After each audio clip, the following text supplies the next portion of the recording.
Buon pomeriggio a tutti, sono Helen Gonzalez, Union Camere del Veneto. Benvenute a questo webinar Impresa a tasso zero presentato da Invitalia. Questo è un evento organizzato da Union Camere del Veneto con la collaborazione della Camera di Commercio di Padova.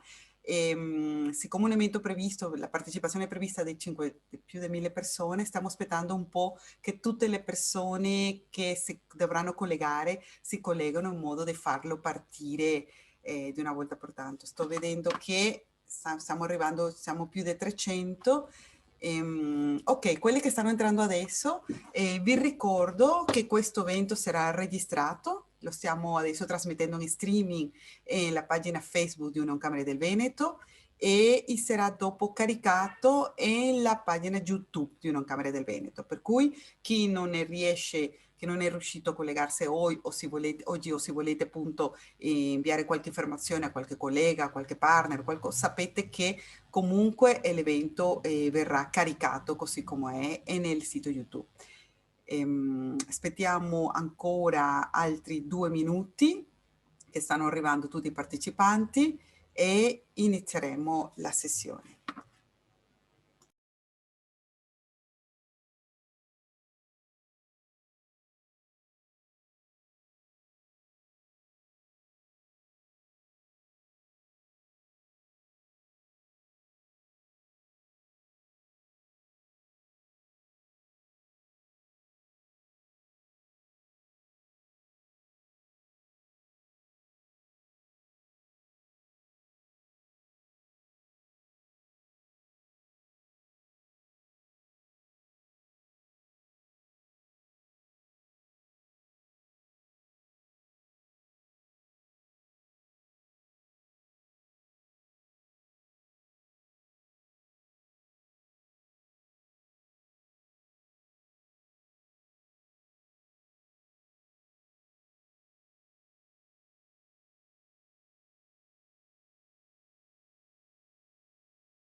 Buon pomeriggio a tutti e a tutte coloro che stanno arrivando a questo evento. Sono Helen Gonzalez, sono un funzionario di Union Camere del Veneto e vorrei dare il benvenuto a tutti i partecipanti a questo webinar di oggi sull'impresa a tasso zero.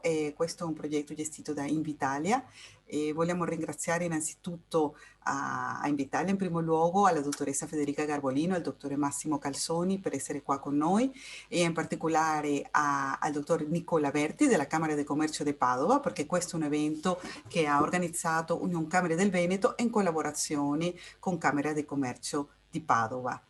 Noi prima di tutto vorrei portare i saluti del nostro presidente Mario Pozza e anche del nostro segretario generale Roberto Crosta a tutti i partecipanti di oggi. Questo evento Impresa a tasso zero è un'iniziativa che teniamo tanto a cuore noi Union Camere del Veneto per tutto il tessuto imprenditoriale veneto e siamo felici di offrire questa opportunità a voi, grazie appunto all'intervento di Invitalia. Sono le 3:09 minuti. Io adesso lascerò la parola al mio collega Nicola Verti della Camera di Commercio di Padova che vi spiegherà la modalità dell'intervento. Prima di andare via però vi faccio presente che in questo momento stiamo trasmettendo in streaming sul canale Facebook di Union Camere del Veneto e questo webinar sarà registrato e dopo pubblicato nel canale YouTube di Union Camere del Veneto, per cui potete avere accesso a questa informazione tutte le volte di cui avete bisogno, ok? Grazie a tutti, rimaniamo qua in regia, i miei colleghi di Union Camere Veneto e io per qualsiasi altra domanda o richiesta, ok? Buon pomeriggio e buon lavoro. Buongiorno a tutti e benvenuti a questo importante seminario proprio in prossimità dell'apertura del bando Nuova Impresa Tasso Zero. Abbiamo con noi due importanti funzionari di Invitalia, la dottoressa Federica Garbolino, che è responsabile sviluppo, mercato e servizi di Invitalia, che ci presenterà un pochino le attività e i servizi per le imprese.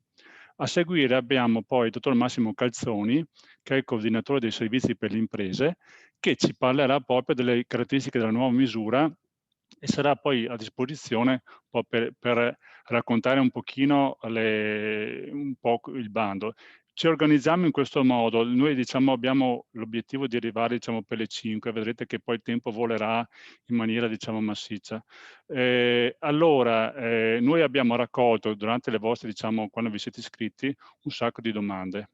Quindi utilizzeremo gran parte, se non quasi tutte, le tracce di cui parlerà il dottor Massimo Calzoni, utilizzerà e richiamerà queste domande, insomma, in modo che poi abbiamo visto che bene o male sono su gli stessi argomenti, quindi insomma vedrete che troverete risposta adeguata. Quindi non direi, eventualmente voi scrivete delle risposte, se volete, delle domande e risposte, se posso eventualmente rispondiamo anche al momento privatamente. Se ci sarà qualche domanda particolarmente interessante che potrà essere magari agganciata a quello che sta spiegando il dottor Massimo Calzoni, eventualmente la farò. Però ecco, tenete conto che cercheremo di seguire un po' la traccia delle domande, che vedrete che comunque risponderemo a moltissime delle domande che avete già posto in fase di iscrizione. Io lascerei subito la parola alla dottoressa Federica Garbolino. Grazie, buon pomeriggio a tutti, grazie dottor Berti, grazie Aileen e grazie soprattutto per la partecipazione così numerosa a questo evento che testimonia sicuramente l'urgenza, la necessità di conoscere questa nuova misura che era tanto attesa, nuova impresa a tasso zero. In realtà noi la chiamiamo ON perché è una seconda versione di nuova impresa a tasso zero. Io sono Federica Garbolino, lavoro in Invitalia come responsabile dello sviluppo mercato e servizi. Invitalia è l'Agenzia Nazionale per lo Sviluppo di Impresa, è molto conosciuta come gestore proprio degli incentivi nazionali per le imprese. In effetti la mia struttura si trova all'interno della business unit incentivi. Però diversamente dai colleghi che gestiscono direttamente le istruttorie e le valutazioni delle imprese, la mia area si occupa trasversalmente di tutte quelle attività che sono un po' a contorno proprio dell'attività di istruttoria e di attuazione della misura. In particolar modo noi ci occupiamo di tutto quello che è la promozione e l'orientamento sulle nuove misure in arrivo, oltre che dell'attività di accompagnamento alla presentazione della domanda. Mi fermo brevemente a raccontarvi questi servizi perché immagino possano esservi utili e perché forse sono un po' meno noti rispetto, come dire, a quello che è più forse conosciuto come attività proprio di erogazione di finanziamenti. Innanzitutto su tutta l'attività di orientamento e conoscenza di questa nuova misura, questo è solo l'inizio, nel senso che un primo seminario cercheremo di essere esaustivi. Il collega Massimo Calzoni, che lavora proprio nella service unit che si occupa di promozione e orientamento, cercherà di farvi una sintesi di tutte le cose più importanti, ma ci potranno essere altre occasioni. Noi siamo ben felici di essere vicini ai territori per raccontare, spiegare, illustrare le opportunità e il funzionamento della misura, ma anche per ascoltare bisogni e suggerimenti. Però non è l'unico canale, abbiamo a disposizione un contact center con un numero azzurro che può essere sempre chiamato, che fornisce comunque informazioni di primo livello o va in escalation sugli esperti in caso di informazioni molto tecniche. Possiamo organizzare altri eventi. Sul sito di Invitalia c'è molta documentazione a disposizione che progressivamente andremo anche ad arricchire con le FAQ, con le domande.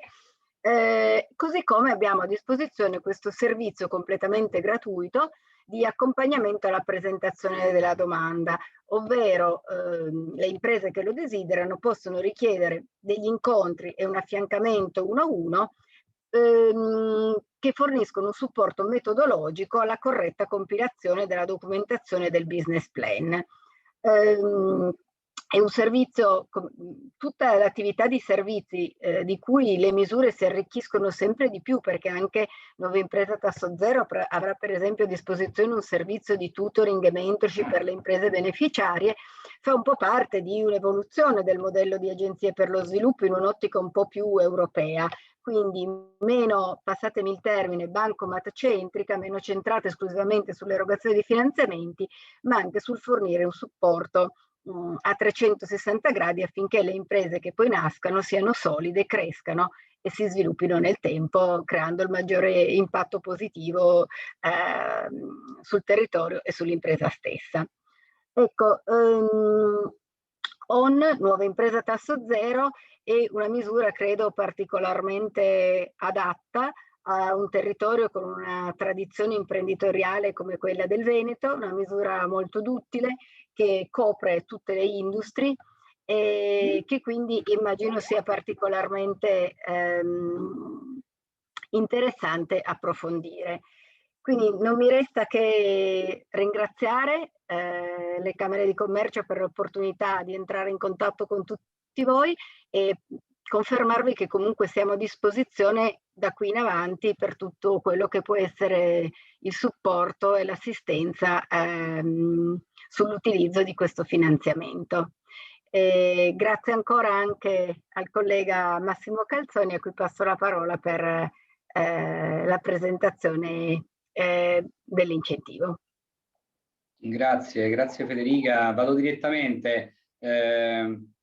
Allora, mi aggancio velocemente a quello che ha detto Federica in qualità di responsabile dell'area sviluppo, mercato e servizi di Invitalia, dicendovi veramente quanto oggi io abbia l'onore e l'onere di parlarvi di questo nuovo incentivo, tra l'altro che vedrà la luce, sarà operativo dal prossimo 19 maggio, quindi tra qualche giorno, alle ore 12 puntuali si apre lo sportello. Apro parentesi, non è un click day, attenzione, prendetevi il giusto tempo per programmare, per progettare, quindi non c'è il rischio che alle 12.05 l'incentivo abbia esaurito le risorse finanziarie, chiusa parentesi. È uno strumento a sportello. Questo significa che è possibile applicare in qualunque momento e le domande, una volta presentate, sono valutate secondo l'ordine cronologico di presentazione. Oltre Nuova Impresa a Tasso Zero, quindi questo claim l'abbiamo voluto incidere per poter distinguere quella che è l'attuale misura rispetto a quella precedente.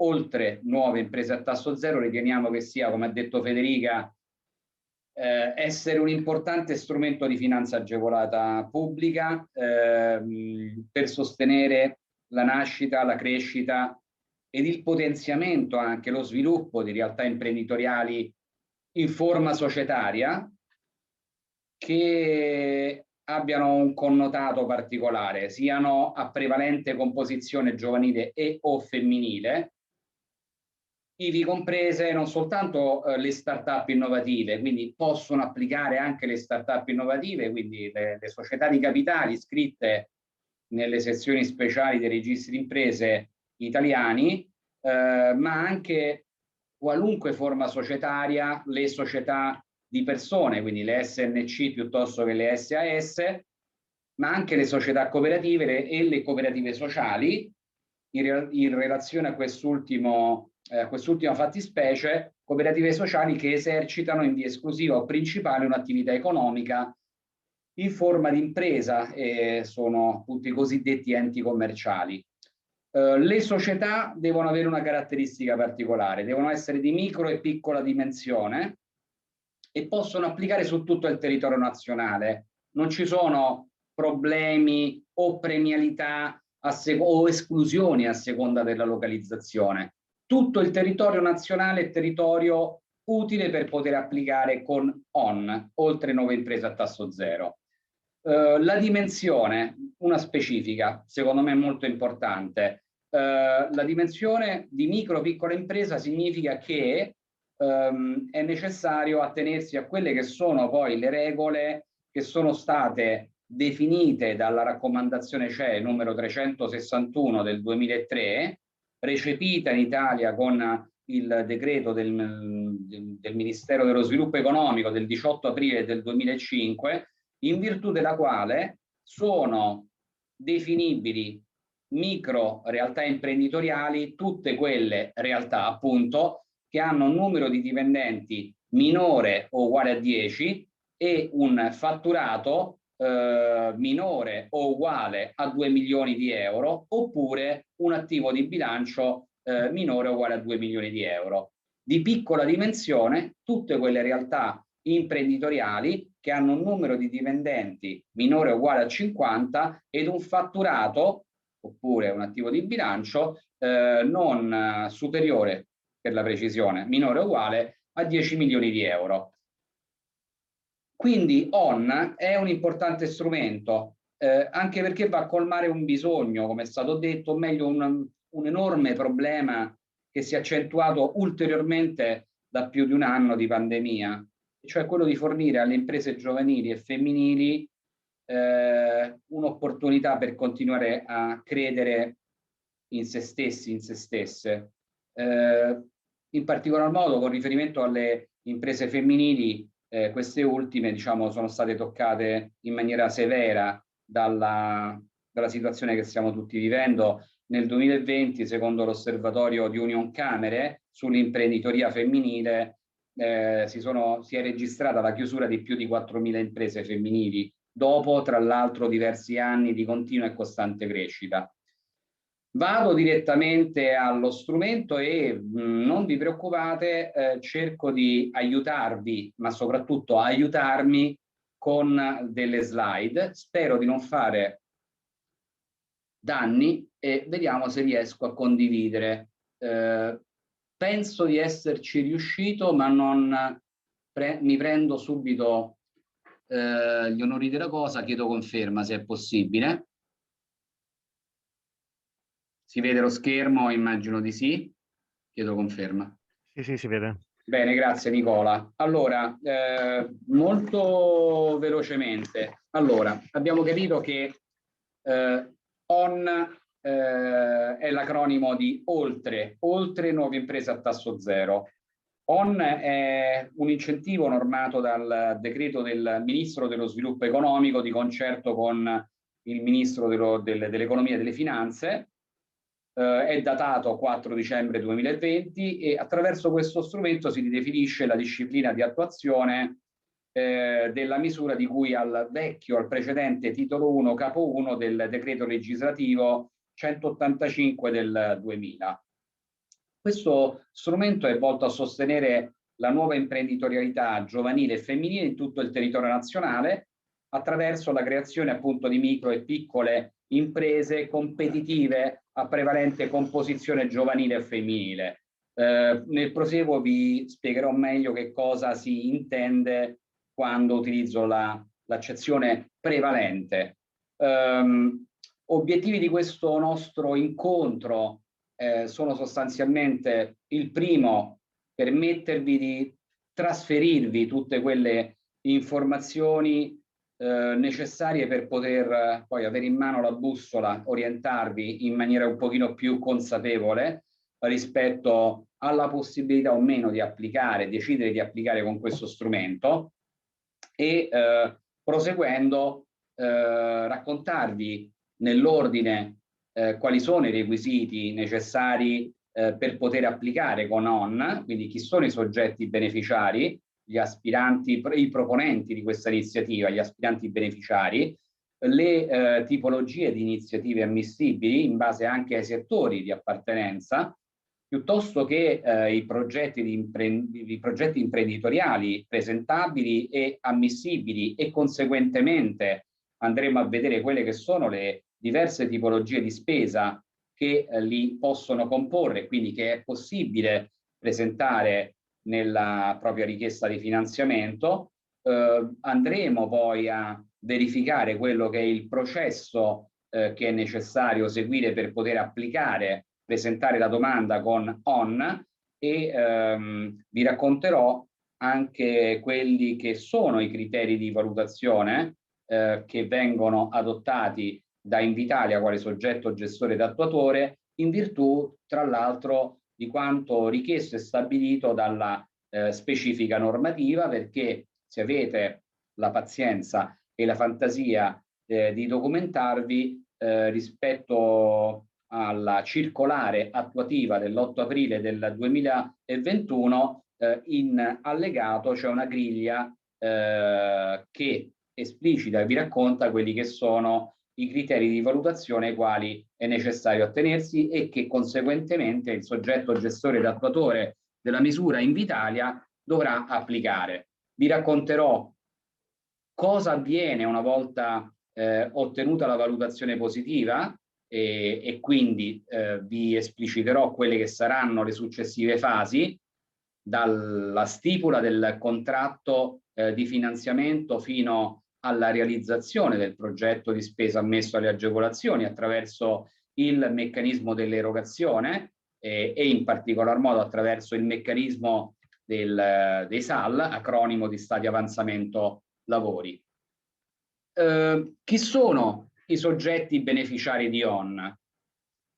Allora, possono essere le imprese di micro e piccola dimensione, costituite da non più di 60 mesi alla data di presentazione della domanda, e a tal proposito vi devo dire che in virtù dell'articolo del punto 4.3 della famosa circolare possono presentare la domanda anche i team di persone fisiche a condizione che costituiscano la società successivamente all'ottenimento della comunicazione di ammissione alle agevolazioni. Quindi imprese già costituite, se costituite da non più di 5 anni, 60 mesi alla data della presentazione della domanda, quindi si fa una fotografia al momento della presentazione della domanda e si verifica che la società non abbia un'anzianità, se costituita, superiore ai 5 anni, ma possono applicare anche i team di persone fisiche, solo persone fisiche, a condizione che una volta ottenuta la comunicazione di ammissione alle agevolazioni ed entro e non oltre 45 giorni da ricevimento di quella comunicazione, questo team provveda a formalizzare la costituzione di una società in forma societaria. Quindi, insomma, già ve l'ho detto all'inizio, possono applicare le società di persone, quindi le SNC, le SAS, ma anche le società di capitali, le SRL, le SRLS, le società cooperative a responsabilità limitata, ma anche le società, ma anche le cooperative sociali che esercitano in via esclusiva o prevalente un'attività economica in forma di impresa, la cui compagine sia composta per oltre la metà numerica dei soci e delle quote di partecipazione da soggetti di età compresa tra i 18 e i 35 anni, oppure da donne. Cerchiamo di spiegare meglio quest'ultima affermazione, perché poi molte delle domande che sono pervenute riguardano proprio questo tema, la composizione della compagine sociale. Che cosa significa? Possono applicare le società già costituite, purché da non più di 60 mesi, o i team di persone fisiche, a patto che la composizione della compagine sociale o della futura compagine sociale sia rappresentata per oltre la metà numerica e per quote di partecipazione da soci giovani under 36 al momento della presentazione della domanda, quindi 35 anni compiuti va bene, e o da donne di qualunque età.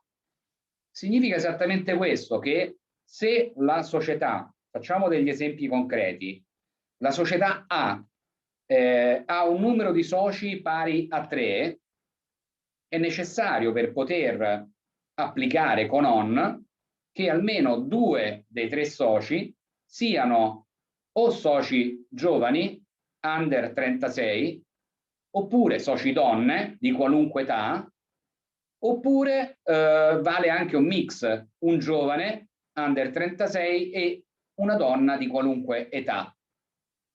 almeno 2 su 3 soci devono avere questi requisiti. Il socio di minoranza, quindi, colui che detiene non più del 49% delle quote di partecipazione, può essere appunto lasciatemi passare la battuta, un diversamente giovane, quindi con un'età superiore ai 35 anni, dai 36 anni compiuti in su, ma potrebbe essere anche una società, una persona giuridica. Vedrete, e parleremo di questo aspetto, che attraverso ON è possibile anche immaginare attività di potenziamento, di ampliamento, di sviluppo di iniziative imprenditoriali preesistenti, come? Beh, attraverso questo meccanismo di spin-off, dove c'è un socio di minoranza, persona giuridica, una società che opera da tanto tempo all'interno di un determinato mercato di riferimento e decide di partecipare come socio di minoranza all'interno di una compagine sociale costituita in maggioranza numerica e per quote di partecipazione 51% da soggetti che detengono quei requisiti definiti dalla normativa di ON di oltre 9 imprese a tasso zero. A patto che il progetto imprenditoriale non rappresenti una mera continuazione di fatto dell'attività del socio di minoranza, ma attraverso il progetto imprenditoriale ON si proceda ad uno sviluppo ulteriore dell'attività, si realizzino ulteriori prodotti, si realizzi un'ulteriore linea di produzione, piuttosto che ci si rivolga ad ulteriori target clienti o ulteriori mercati geografici. Quindi, insomma, è possibile con ON riuscire a perseguire obiettivi trasversali, non solo verticali, ma molto trasversali, purché ci si muova all'interno di quelli che sono poi i paletti definiti dalla normativa. Nel caso in cui la compagine sociale, sempre formata da 3 soci, abbia un socio uomo under 36 e 2 soci, una persona giuridica ed un diversamente giovane, quindi di età superiore ai 36 anni, è evidente che questa fattispecie non è accoglibile, non è ammissibile alle agevolazioni.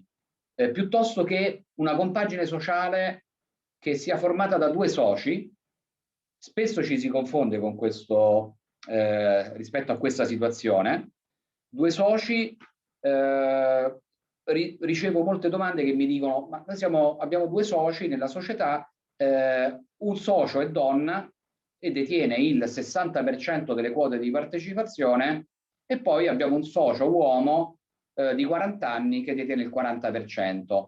Questa situazione non è ammissibile perché, ripeto, la maggioranza numerica è per teste e per quote. Quindi se su 2 soci la maggioranza numerica per teste e almeno 2 soci su 2 che detengano complessivamente il totale delle quote di partecipazione. Andiamo avanti. Soggetti beneficiari.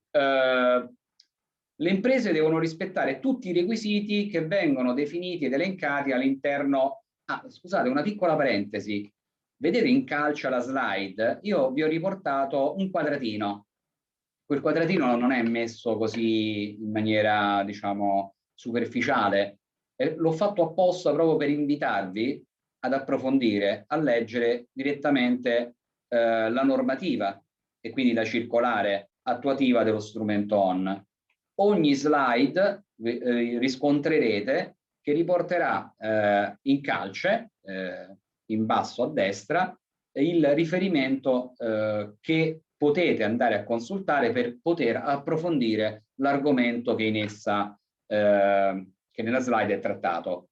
E quindi in relazione a quelli che sono, oltre ai requisiti soggettivi che abbiamo visto poc'anzi, vi dico che all'interno di quello che è il punto 4.2 della circolare viene stabilito che le imprese devono anche possedere ulteriori requisiti. E quali sono gli ulteriori requisiti elencati dalle lettere A, B, C, D, E ed F?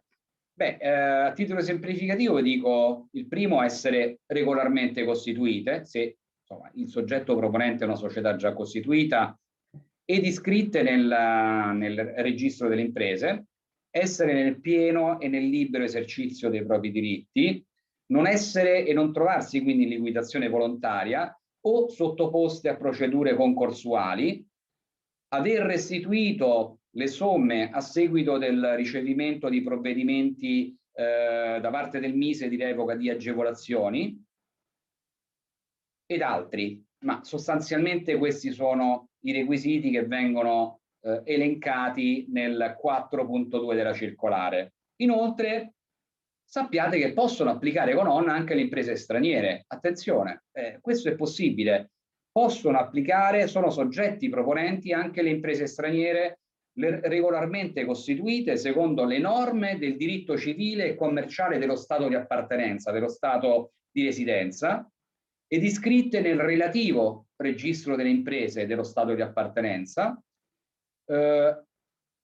possono applicare a condizione che procedano ad aprire almeno una sede operativa, che è quella oggetto del progetto imprenditoriale ON, sul territorio italiano, e l'apertura della sede operativa dovrà essere dimostrata dopo aver stipulato il contratto di finanziamento, quindi dopo aver ottenuto diciamo, l'agevolazione. Ma quando precisamente? In occasione della presentazione della prima richiesta di erogazione, in occasione della presentazione del primo SAL, primo stato avanzamento lavori. Vedremo anche questo tema, ve l'ho raccontato nella prima slide. Tra gli argomenti del webinar andremo a vedere anche come si dovrà e come potrà essere realizzato l'investimento ammesso alle agevolazioni, entrando nella cosiddetta fase dell'attuazione del progetto.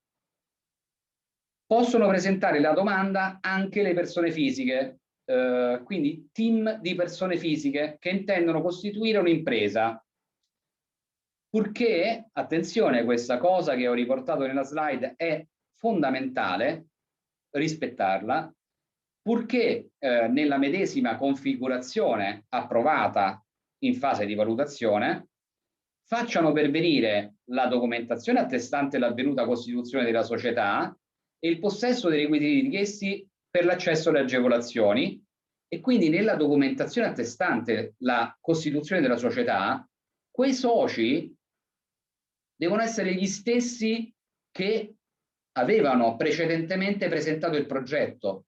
Quindi non è possibile immaginare che il team di persone fisiche presenti l'application con ON, una volta ottenuta la valutazione positiva, cambi le carte in tavola e costituisca una società con soggetti differenti. Gli stessi soci, le stesse persone fisiche presenti al momento dell'application devono essere riscontrabili all'interno della documentazione comprovante l'avvenuta costituzione della società. E quando è che questa documentazione dovrà essere presentata da quello che originariamente era il team di persone fisiche applicante? Dovrà essere presentata entro 45 giorni dal ricevimento della comunicazione di ammissione alle agevolazioni. Tradotto, con questa misura, con ON, in realtà viene data la possibilità anche a coloro che hanno adeguate competenze coerenti rispetto all'attività da realizzare, rispetto ai ruoli che ciascuno poi andrà a ricoprire nella conduzione dell'iniziativa, di poter applicare senza dover assumere alcun impegno formale, se non un impegno temporale reale nella preparazione del progetto, tantomeno senza assumere alcun impegno economico. Non si deve costituire la società, ma questa cosa viene richiesta soltanto dopo aver ricevuto la comunicazione di ammissione alle agevolazioni, cioè dopo aver sostanzialmente la certezza di essere stati valutati positivamente. A quel punto, entro 45 giorni dalla comunicazione che Invitalia provvederà a trasferire, a trasmettere a mezzo PEC, sull'indirizzo PEC appunto della società o del referente di progetto, nel caso del team di persone fisiche, si dovrà decidere se formalizzare o meno questa intenzione e pertanto proseguire con il percorso previsto dallo strumento ON. Nel caso infatti in cui la società non dimostri l'avvenuta costituzione entro i 45 giorni sovraindicati, la domanda di agevolazione viene a tutti gli effetti considerata decaduta. Non si potrà più continuare nel procedimento, nel processo. Quindi a tutti gli effetti si viene estromessi dal percorso, ma a tal proposito, aggiungo, apro parentesi, non è preclusa la possibilità di poter continuare ad applicare, si può di nuovo ripresentare la domanda. Quindi diciamo il possesso di questi requisiti soggettivi, oggettivi, deve essere dimostrato alla data di presentazione della domanda. Che cosa significa questo? Che il possesso dei requisiti soggettivi, quindi maggioranza numerica per quote di partecipazione, piuttosto che la presentazione di un progetto imprenditoriale che rientri in uno dei settori ammissibili alle agevolazioni, piuttosto che un progetto imprenditoriale che non superi i limiti di spesa ammissibili alle agevolazioni, devono essere dimostrati il giorno stesso in cui si presenta la domanda, al momento in cui si presenta la domanda. Immaginate di farvi una fotografia, ebbene quella fotografia deve dare dimostrazione che in quel preciso momento il soggetto proponente è in possesso dei requisiti richiesti dallo strumento. Chiaramente questi requisiti devono essere posseduti dalle società già costituite, ma nel caso in cui il team proponente sia rappresentato da persone fisiche, nei termini previsti appunto dal punto 4.3 che rimanda al discorso dei 45 giorni, cioè dal momento in cui entro 45 giorni dal ricevimento della comunicazione di ammissione all'agevolazione si dovrà dimostrare l'avvenuta costituzione della società con il permanere all'interno della stessa di quelli che inizialmente erano le persone fisiche proponenti, dei soci che originariamente erano semplicemente appartenenti al team proponente di persone fisiche. Quali sono le attività ammissibili e quindi quali sono i settori ammissibili alle agevolazioni? Beh, innanzitutto diciamo una cosa fondamentale, che con ON è possibile applicare su tutto il territorio nazionale e soprattutto è possibile, anzi è doveroso, perché è una condizione definita dalla normativa, in particolar modo dalla circolare, è necessario realizzare il progetto imprenditoriale ammesso alle agevolazioni entro un periodo massimo di 24 mesi. 24 mesi decorrenti dalla stipula del contratto di finanziamento. Quindi una volta ottenuta la valutazione positiva da parte di Invitalia, una volta stipulato il contratto di finanziamento con l'agenzia, l'impresa ha a disposizione un periodo di 24 mesi per realizzare il progetto imprenditoriale ammesso alle agevolazioni. Ma in quali settori? Quali sono le attività ammissibili? Beh, diciamo, le attività possono essere tutte ad esclusione di quelle escluse dalle disposizioni comunitarie e dal CIPE, e quindi sono ammissibili le attività nel settore della produzione manifatturiera, quindi produzione di beni nel settore dell'industria, dell'artigianato e della trasformazione dei prodotti agricoli, vedete, ivi compresi quelli afferenti all'innovazione sociale. Che cosa si intende con ivi compresi quelli afferenti all'innovazione sociale? Beh, intesa come produzione di beni che creano nuove relazioni sociali, ovvero soddisfano nuovi bisogni sociali anche attraverso soluzioni innovative. Sono ammissibili le attività nel settore della fornitura dei servizi alle imprese e alle persone, di nuovo ivi compresi quelli afferenti all'innovazione sociale, così come le attività nel settore del commercio dei beni e dei servizi. È ammissibile e sono ammissibili anche le attività nell'ambito del turismo, ivi incluse tutte le attività turistico-culturali che hanno come obiettivo preminente quello di valorizzare le ricchezze culturali, paesaggistiche, ambientali, storiche di un determinato territorio, nonché le attività volte al miglioramento dei servizi per la ricettività e l'accoglienza.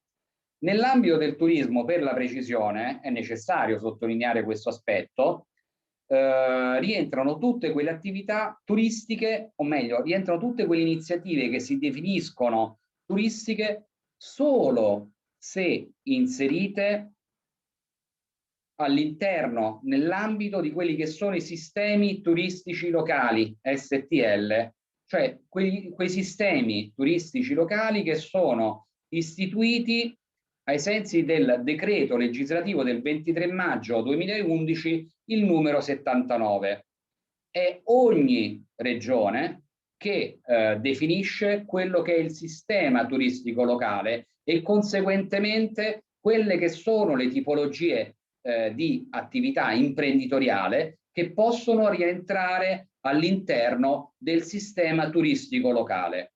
Quindi è necessario, prima di applicare con ON, verificare che la propria iniziativa turistica rientri tra quelle che sono contemplate dal sistema turistico locale. Non sono ammesse le agevolazioni, come vi ho anticipato prima, tutte quelle attività imprenditoriali che gravitano, che operano nei settori esclusi dal CIPE e dalle disposizioni comunitarie.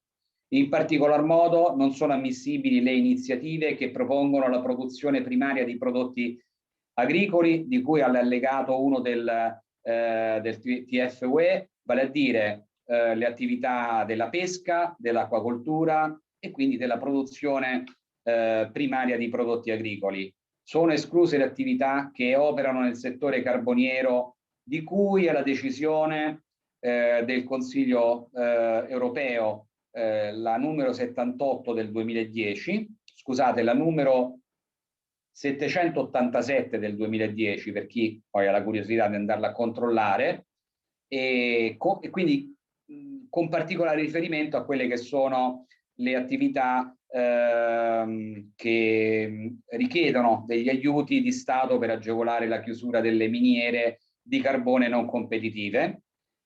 Inoltre le agevolazioni non possono essere concesse per il sostegno alle attività connesse all'esportazione verso paesi terzi o stati membri, in particolar modo con riferimento a programmi di impresa direttamente collegati a quelli che sono i quantitativi esportati, alla costituzione e gestione di una rete di distribuzione o ad altre spese correnti connesse all'attività di esportazione. Domanda tra tante ricevute. L'internazionalizzazione è possibile? Servizi per l'internazionalizzazione? Assolutamente sì. Qui parliamo di una cosa ben diversa, parliamo di un carotaggio dell'attività imprenditoriale proponente che svolge una serie di attività per poter sostenere direttamente l'esportazione verso i paesi terzi e stati membri. Quali sono le iniziative ammissibili di cui al capo 2 del decreto? Perché sappiate che il famoso decreto ON, oltre nuove imprese a tasso zero, si rivolge a due specifiche e precise fattispecie di soggetti proponenti. E per ognuna delle due fattispecie di soggetti proponenti il decreto ON definisce un capo. Nel caso del capo 2 del decreto, meglio all'interno del capo 2 del decreto, troveremo tutte quelle imprese costituite da non più di 36 mesi alla data di presentazione della domanda. E quindi, ve lo ricordo, è fondamentale partire da quella che è la data di costituzione della società. Quindi imprese costituite da non più di 36 mesi alla data della domanda, compresi anche team di sole persone fisiche. Quindi nel capo 2 troviamo presenti e quindi possono applicare con il capo 2 non soltanto le società già costituite, purché, lasciatemi passare l'espressione, non più vecchie di 3 anni, ma possono applicare anche team di persone fisiche, quindi società non costituite. E sono agevolabili tutti quei programmi di investimento per la realizzazione di nuove iniziative imprenditoriali, ma anche per lo sviluppo di attività già esistenti. Voglio dire, se una società esiste da non più di 3 anni, significa che è possibile che una società che esiste da 2 anni, operante all'interno di un determinato mercato, possa applicare con lo strumento ON, a patto che diciamo, il progetto di investimento non sia sostanzialmente rivolto ad un mero potenziamento o sostituzione di attività esistente, ma riguardi un potenziamento, uno sviluppo, un ulteriore processo di crescita e di innovazione. Quindi nuove iniziative imprenditoriali per lo sviluppo di attività esistenti, anche composti da spese, compresi i costi relativi al capitale circolante, il cui importo complessivo non superi €1,5 milioni di euro. Tradotto, il progetto imprenditoriale presentabile da questa fattispecie di soggetti proponenti nel suo complesso non potrà essere superiore ad €1,5 milioni di euro al netto di IVA. Di nuovo, ulteriore approfondimento. Non c'è un limite minimo. Quindi anche progetti da 50.000 euro, da 100.000 euro, possono applicare. Ricordate quanto vi ho detto precedentemente? Realizzabili dal momento della stipula del contratto di finanziamento in un arco temporale non superiore a 24 mesi, a 2 anni. Questa è una regola aurea, vale per tutti. Quindi una volta stipulato il contratto di finanziamento si hanno a disposizione 24 mesi per realizzarlo e nel caso dei soggetti appartenenti al capo 2, soggetti proponenti, capo 2, società costituite ma da non più di 36 mesi, di 3 anni, ma anche team di persone fisiche, il progetto imprenditoriale, il progetto di spesa complessivamente non potrà superare €1,5 milioni di euro al netto di IVA. Il programma di spesa, quindi il progetto imprenditoriale, deve essere avviato successivamente alla presentazione della domanda di agevolazione, o meglio, dalla data di costituzione della società nel caso in cui chi ha applicato è il team di persone fisiche. Che cosa significa deve essere avviato successivamente alla presentazione della domanda di agevolazione? Significa che il progetto imprenditoriale che viene presentato ad ON è quello che deve essere avviato dopo aver presentato la domanda. E quindi non ci si riferisce alle attività, nel caso delle società già costituite, già svolte o agli investimenti già avviati per altri raggiungimento e perseguimento di altri obiettivi, che sono quelli tipici dell'attività dell'impresa proponente. Ci si riferisce essenzialmente al progetto imprenditoriale ON. È fondamentale che il primo titolo di spesa del progetto imprenditoriale ON sia sostenuto, sia avviato dalla data di presentazione della domanda, quindi non prima. Quali sono le iniziative ammissibili con il capo 3 del decreto? Beh, possono applicare anche le imprese costituite da più di 36 mesi, quindi da 3 anni, ma a patto che non siano più vecchie, scusate l'espressione, di 60 mesi, di 5 anni. Questa è la seconda fattispecie alla quale si rivolge ON. Quindi imprese costituite da più di 36 mesi e meno di 60 mesi alla data di presentazione della domanda. Fotografia. In questo caso sono agevolabili i programmi di investimento per la realizzazione di nuove unità produttive o programmi di investimento per il consolidamento e lo sviluppo di attività già esistenti. Che cosa significa per il consolidamento e lo sviluppo di attività esistenti? Significa che sono agevolabili quei programmi di spesa attraverso anche l'ampliamento dell'attività, attraverso la diversificazione della produzione mediante prodotti nuovi aggiuntivi o attraverso la trasformazione radicale del processo produttivo.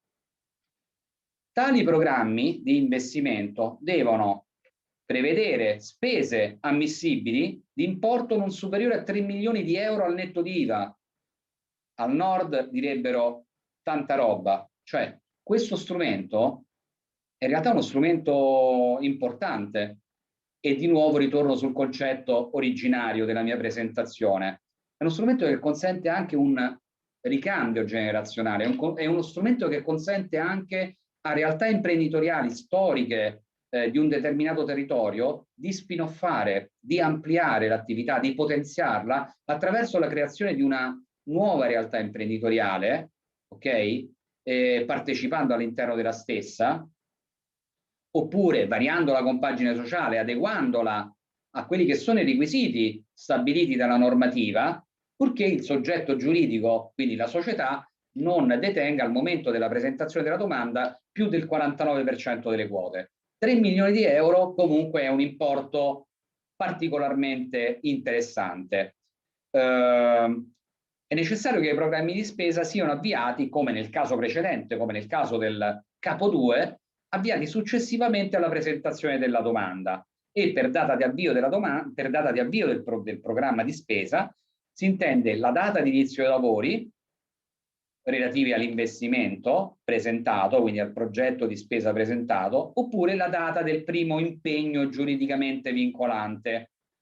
Giuridicamente vincolante ad ordinare, ad avviare, ad ordinare attrezzature o a qualsiasi altro impegno che renda in qualche modo irreversibile l'investimento. Cioè, una volta avviato l'investimento, una volta sostenuto il primo impegno giuridicamente vincolante, quell'impegno rende irreversibile la possibilità di tornare indietro e quindi di poter affermare no, in realtà l'investimento che avevamo proposto su ON non è stato avviato o comunque non è dirimente, e quindi questa cosa qua, diciamo, sappiate che non è possibile, farla, perseguirla.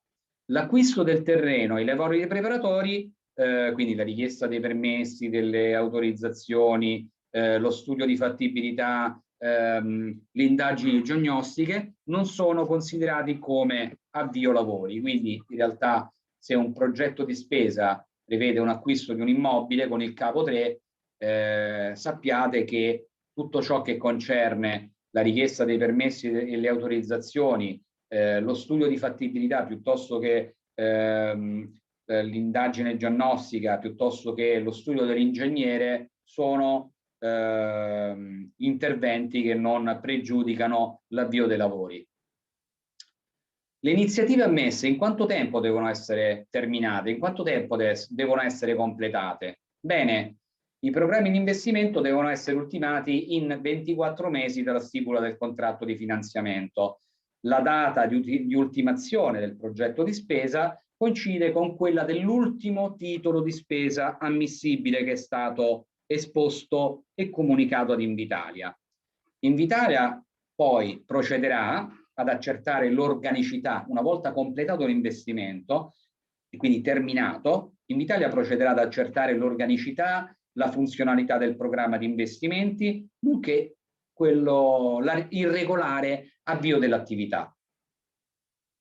Invitalia può concedere anche una proroga non superiore a 6 mesi per i programmi di spesa realizzati dai soggetti del capo 2. Vi ricordate? Società costituite ma da non più di 36 mesi, team di persone fisiche. Oppure può concedere una proroga non superiore a 12 mesi per tutti i soggetti del capo 3, quindi società già costituite, ma da 3 anni fino a un massimo di 60 mesi. E naturalmente la proroga viene concessa da Invitalia soltanto dopo aver ricevuto una motivata richiesta da parte dell'azienda, della società proponente. Ora, io direi di mettere un primo punto, e infatti il primo punto, vedete, in calce a sinistra ho messo un bel quadratino con domande e risposte. E a tal proposito vado a leggere quelle che sono le domande che, per la verità, molto molto corpose, ne sono arrivate tantissime, che ci sono arrivate, e sulla base appunto di questo nutrita schiera di domande abbiamo cercato di accorparle per temi, per argomenti. Quindi ne vado a leggere qualcuna. Allora, la prima, quali requisiti deve avere un cittadino extracomunitario per richiedere le agevolazioni? Beh, i cittadini extra-UE, sia con il ruolo di soci, di amministratori, di legali rappresentanti, oppure che assumono una carica amministrativa, devono essere regolarmente residenti in Italia al momento della presentazione della domanda, quindi devono avere una residenza, e devono essere in possesso, sempre al momento della presentazione della domanda, di quelli che sono i requisiti di legge stabiliti dalla normativa ON, sesso ed età, e devono anche possedere un permesso di soggiorno in corso di validità, ancora in corso di validità, per almeno 12 mesi al momento della presentazione della domanda. Quali sono le forme giuridiche consentite? Questa è una domanda alla quale, diciamo, nella presentazione spero di avervi dato risposta, ma ci ritorniamo sopra per completezza. Possono applicare le società di persone, quindi le SNC, le SAS, le società di capitali, le società cooperative ed anche le cooperative sociali, purché svolgono in via esclusiva attività economica e in forma di impresa. Una società o un gruppo di persone può presentare più di una domanda? Questo è un altro quesito che è arrivato in maniera ricorrente. La risposta è sì, a condizione che le domande presentate facciano riferimento a progetti imprenditoriali diversi. Le domande presentate facciano riferimento a progetti diversi. Una persona può far parte in qualità di socio di più società richiedenti le agevolazioni? Risposta: sì, assolutamente sì. In qualità di socio nessun problema. Una società già esistente può presentare la domanda? Sì, purché la società proponente sia costituita, vi ricordate, da non più di 60 mesi, il limite massimo. Cosa si intende per società costituite da non più di 60 mesi? Andiamo un pochino a fare un carotaggio, una verticalizzazione di questa accezione. Si intende quanto segue: 2 punti. La data di costituzione per le società di persone coincide con la data dell'atto costitutivo. Per le società di persone, SNC, SAS, la data di costituzione coincide con la data dell'atto costitutivo. Per le società di capitali, la data di costituzione coincide con la data di iscrizione presso la competente Camera di Commercio. La società inattiva può presentare domanda a prescindere dalla data di costituzione? No, la società deve essere costituita da non più di 60 mesi. Una società costituita da oltre 36 mesi, ma inattiva, quindi da più di 36 mesi, ma non operativa, può presentare la domanda a valere delle agevolazioni del capo 2? La risposta è no. L'inattività di una società non produce effetti sui requisiti di accesso. Vale la data di costituzione. Ci sono limitazioni territoriali? No. Le agevolazioni sono disponibili per tutto il territorio nazionale. La sede legale ed operativa della società o della futura società, nel caso di un team di persone fisiche proponenti, devono trovarsi nello stesso comune? La risposta è no. Possono trovarsi anche in comuni o in regioni diverse. Quindi sede legale in Trentino, Alto Adige, sede operativa a Perugia. Un proponente che attualmente ha un contratto di lavoro a tempo indeterminato ma intende partecipare al bando può mantenere il contratto oppure deve dimettersi? Ah no, attenzione, manteniamoci stretto con i denti e con altro il contratto di lavoro a tempo indeterminato. Quindi si può applicare con ON, ma attenzione, è necessario però, una volta ottenuta la comunicazione di ammissione, una volta stipulato il contratto di finanziamento, decidere da che parte stare. O meglio, io potrei anche continuare a mantenere intatto il mio contratto di lavoro a tempo indeterminato, purché sia compatibile con il ruolo, con l'impegno imprenditoriale che viene richiesto dalla conduzione dell'iniziativa ammessa alle agevolazioni. Dipende anche dal ruolo, no? Che si ricoprirà nella conduzione dell'iniziativa imprenditoriale. Cosa si intende per società? No, questa l'abbiamo replicata 2 volte. Possono partecipare altri soggetti non soci che apportano le competenze tecniche e le giuste esperienze per il settore di cui i soci non possiedono al momento della presentazione della domanda gli skill?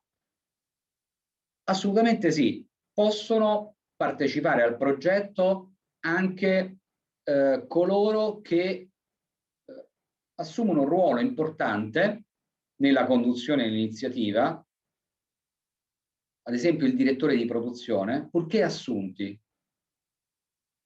Quindi la valutazione da parte di Invitalia non avviene soltanto sui soci, ma avviene anche sul team imprenditoriale proponente. Per team imprenditoriale proponente si intendono non soltanto i soci che compongono la società, che devono avere i requisiti di legge, maggioranza numerica e per quote in capo a soci giovani e o donne di qualunque età, ma anche la valutazione si rivolge anche nei confronti di coloro che sono dipendenti della società e saranno dipendenti della società con dei ruoli importanti. Un esempio, un'attività di ristorazione di alto livello, una ristorazione 5 stelle. Abbiamo 2 soci proponenti in possesso dei requisiti di legge, quindi giovani e o donne, con competenze importanti in un ambito commerciale piuttosto che nell'ambito amministrativo. Il cuoco manca. Il cuoco può far parte del team, quindi deve essere il futuro dipendente da assumere, e si dovrà produrre nel piano d'impresa anche il curriculum di questa figura importante, apicale per il successo dell'iniziativa. Pertanto anche il cuoco, che sarà assunto con contratto a tempo indeterminato o contratto a tempo determinato o con contratto a tempo part-time, purché un contratto di lavoro subordinato, riconosciuto dai contratti collettivi nazionali di lavoro, parteciperà al colloquio di valutazione, colloquio con Invitalia. Quindi è una figura altrettanto importante che dovrà partecipare al processo di valutazione. Quindi la risposta a questa domanda è molto importante. Vedete, poi le domande ci consentono di fare un carotaggio, un approfondimento, no?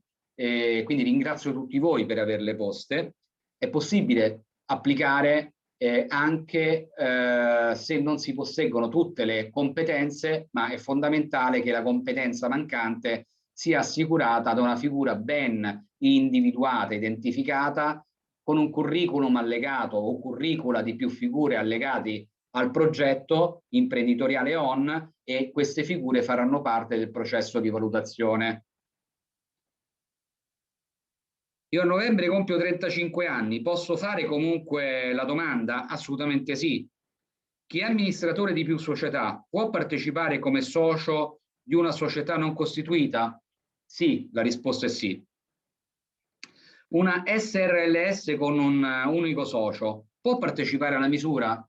Sì, ulteriormente la risposta è positiva, ma attenzione, un unico socio, questo è un piccolo input che vi do, o veramente è una persona con difficile però, perché quell'unico socio deve essere giovane, under 36, oppure una donna di qualunque età, però quell'unico socio deve dimostrare di avere tutte le conoscenze, le competenze necessarie per condurre in maniera completa, autoconsistente l'impresa, e quindi quell'unico socio soprattutto nel caso delle società unipersonali, è fondamentale che si avvalga dell'aiuto, del supporto di altre figure, appunto i famosi dipendenti, i cui curricula dovranno essere allegati al progetto imprenditoriale. Un'azienda costituita da 2 anni ma non ancora attiva può presentare la domanda? Sì, può presentare la domanda, addirittura può presentarla con il capo 2. Ricordate? Società costituite ma da non più di 36 mesi. Una Newco formata da 3 donne, 57, 55 e 30 anni, può costituire una società di servizi per l'internazionalizzazione delle PMI? Sì, ve l'ho detto all'inizio, o meglio nel corso della spiegazione, questo è possibile, assolutamente sì. I requisiti devono essere detenuti alla data della domanda o possono essere integrati successivamente alla presentazione della domanda? Anche questo quesito è stato piuttosto, diciamo, ricorrente. No, i requisiti devono essere dimostrati al momento della presentazione della domanda, quindi non è possibile a Roma, diciamo, mettere le pezze successivamente alla presentazione della domanda. Un'altra domanda, un altro quesito ricorrente è il seguente: possono presentare la domanda le società sportive dilettantistiche? Allora, la normativa non pone un divieto, ma vi dico io che risulta difficile trovare una coerenza con quello che è il quadro normativo delle società sportive dilettantistiche, delle associazioni sportive dilettantistiche, e perché questo quadro normativo è volto a garantire a questa tipologia di soggetti delle agevolazioni fiscali a fronte del perseguimento di finalità non lucrative, con quelli che sono poi i limiti descritti dalla normativa di riferimento. E altro limite che vedo è l'aspetto relativo alla compatibilità tra quelli che sono i benefici di natura fiscale ai quali possono ricorrere, dei quali possono beneficiare le associazioni sportive dilettantistiche e le società sportive dilettantistiche, perché questi benefici di natura fiscale sono connessi alla finalità non lucrativa, quindi ad un regime forfettario, mentre come sappiamo, per poter applicare con gli strumenti di Invitalia, con gli strumenti, gli incentivi che riconoscono degli aiuti di Stato, è necessario che ci sia il passaggio delle imprese ad un regime di contabilità ordinaria e soprattutto l'evidenza in bilancio sempre nel rispetto di quelli che sono i limiti e i vincoli del regolamento dei minimis.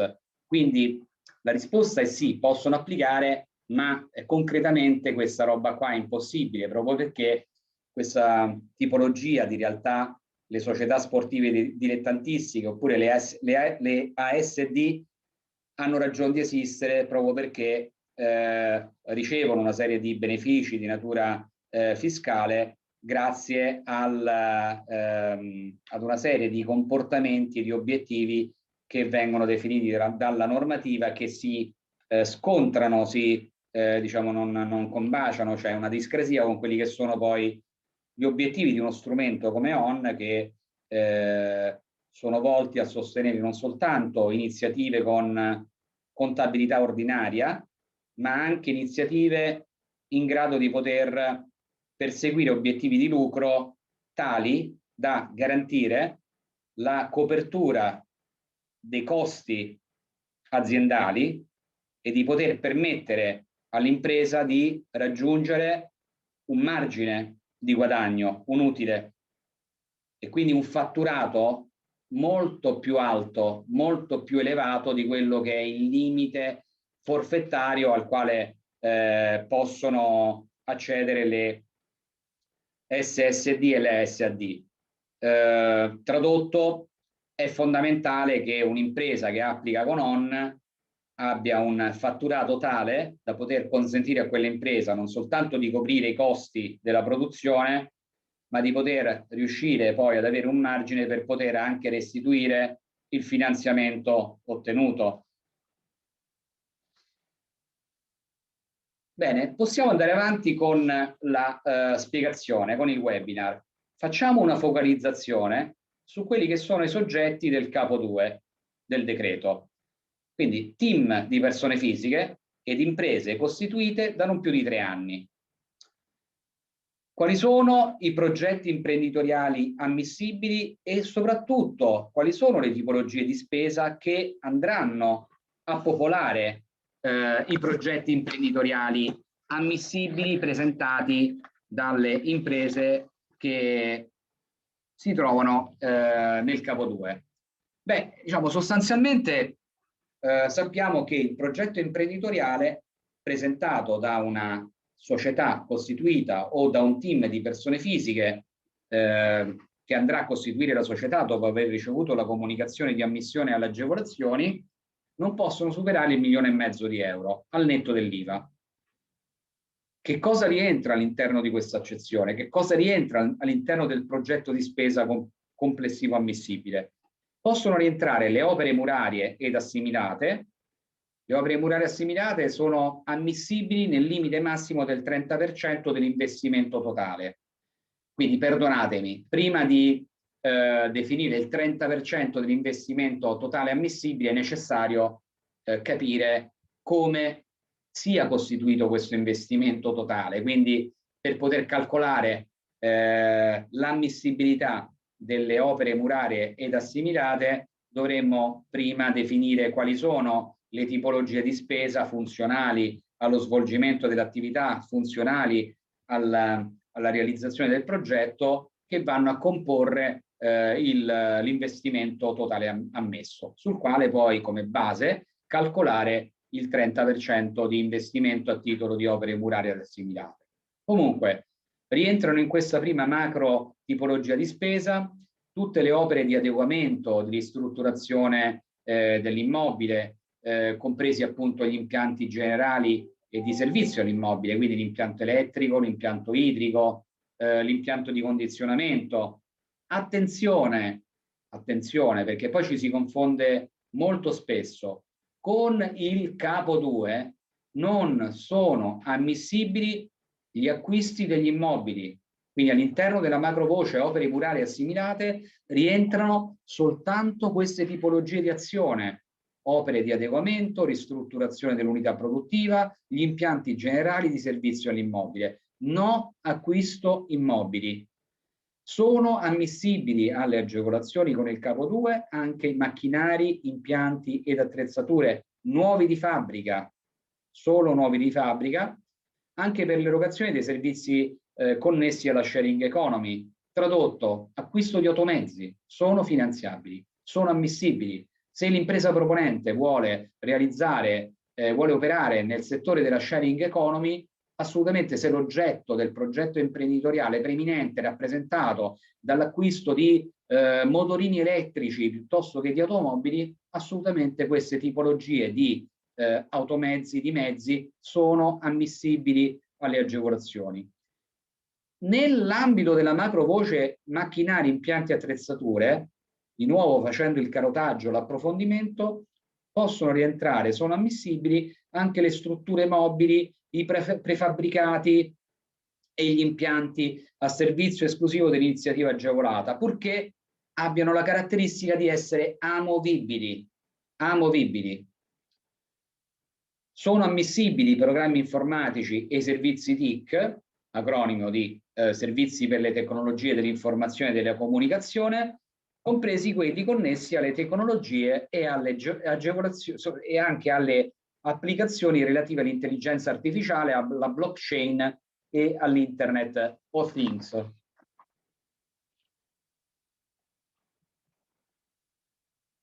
Continuando, possono rientrare nel progetto d'impresa ammissibile alle agevolazioni nel 1,5 milioni di euro anche l'acquisto di brevetti e l'acquisto relativo alle licenze d'uso dei brevetti.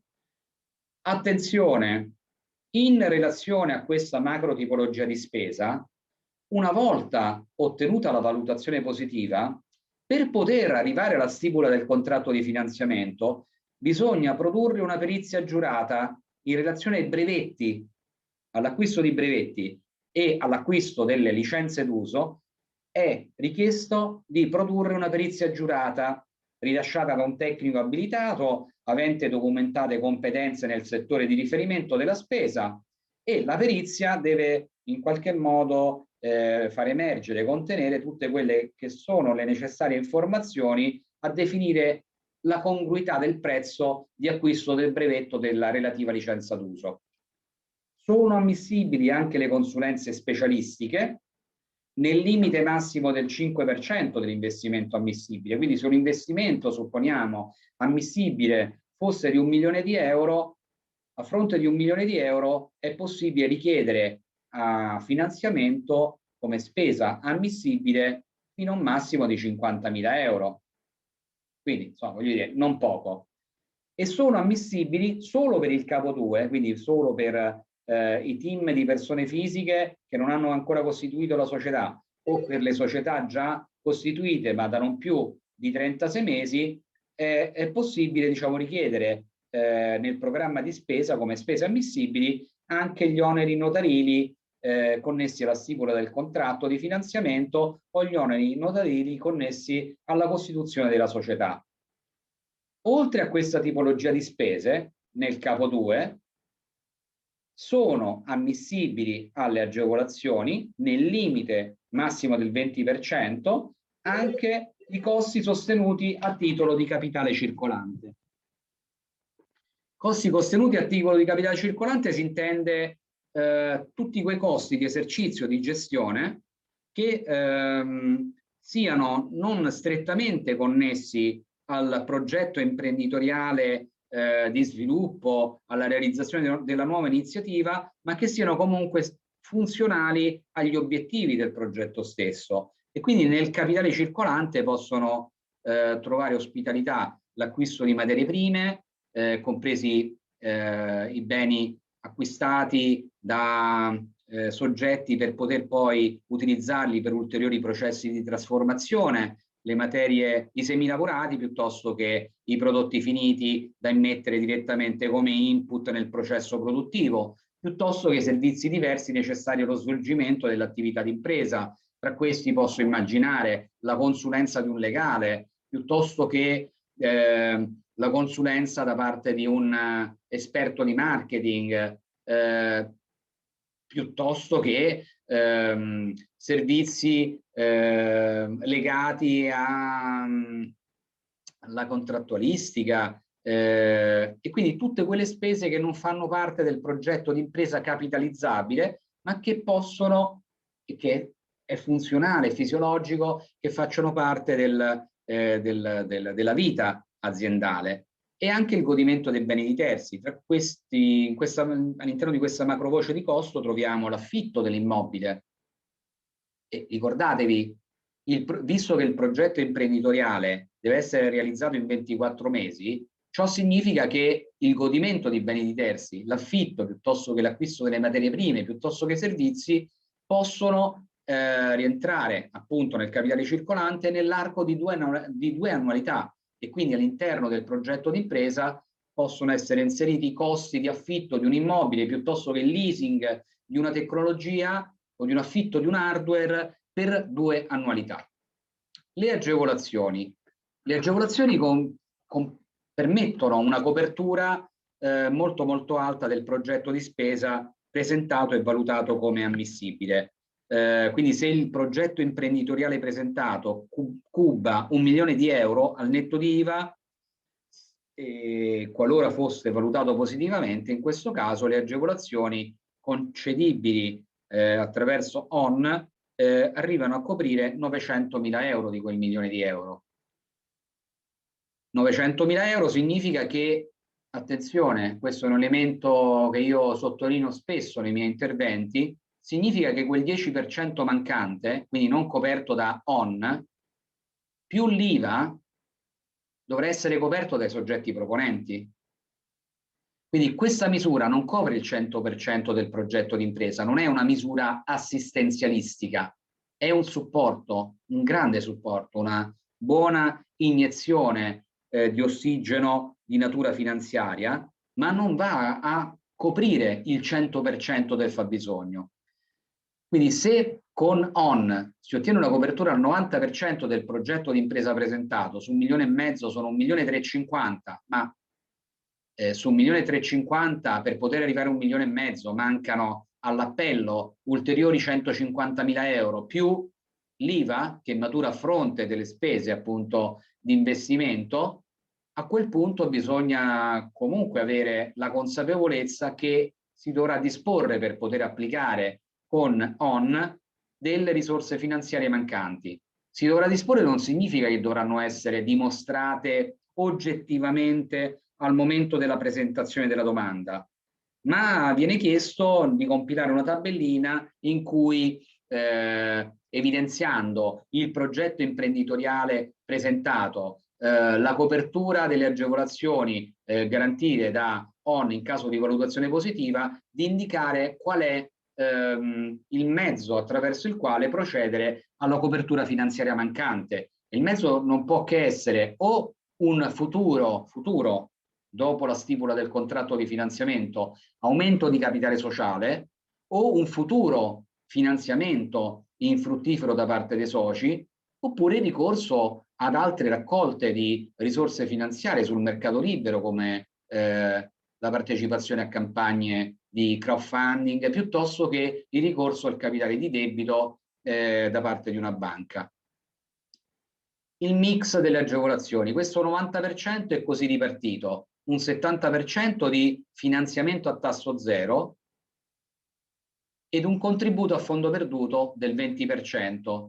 Il contributo fondo perduto 20% matura a fronte di quelle che sono le voci di spesa inserite nel piano appunto di investimento, afferenti all'acquisto di impianti, macchinari, attrezzature, arredi, beni amovibili, piuttosto che ai programmi informatici, ai servizi per le tecnologie dell'informazione e della comunicazione, piuttosto che all'acquisto di brevetti o l'acquisto delle relative licenze d'uso.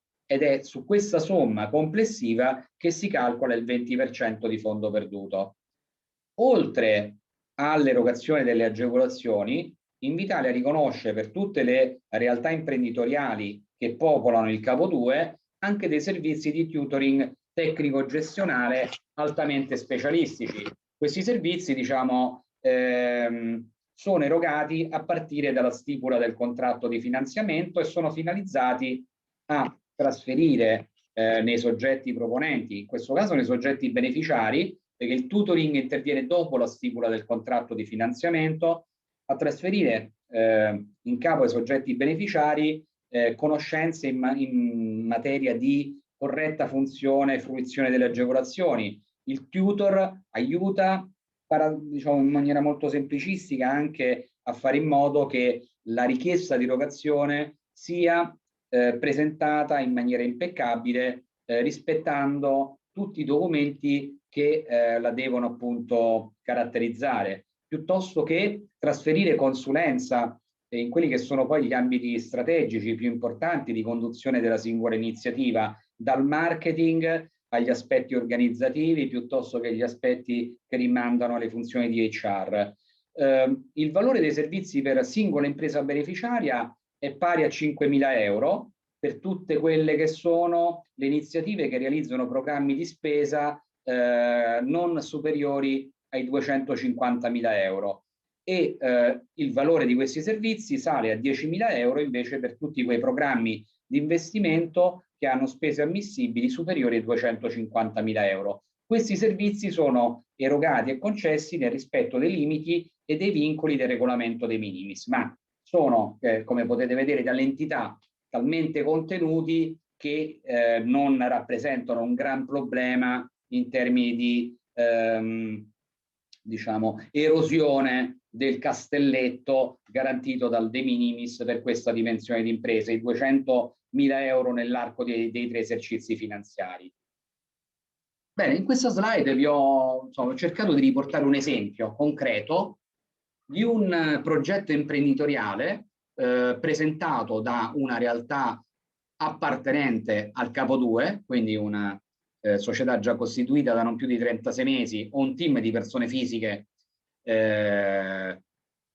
che costituirà la società dopo aver ricevuto, e per la precisione entro 45 giorni dal ricevimento della comunicazione di ammissione alle agevolazioni. Vedete nell'esempio, questo è il caso di una società che presenta un piano d'impresa complessivamente per costi di investimento, impianti, macchinari, attrezzature, programmi informatici e tecnologie dell'informazione e della comunicazione, oneri per la stipula del contratto di finanziamento e consulenze specialistiche fino a un massimo di 210.000 euro. Vedete, le consulenze specialistiche sono tarate, rispettano il massimo il 5% dell'investimento complessivo. 210.000 euro.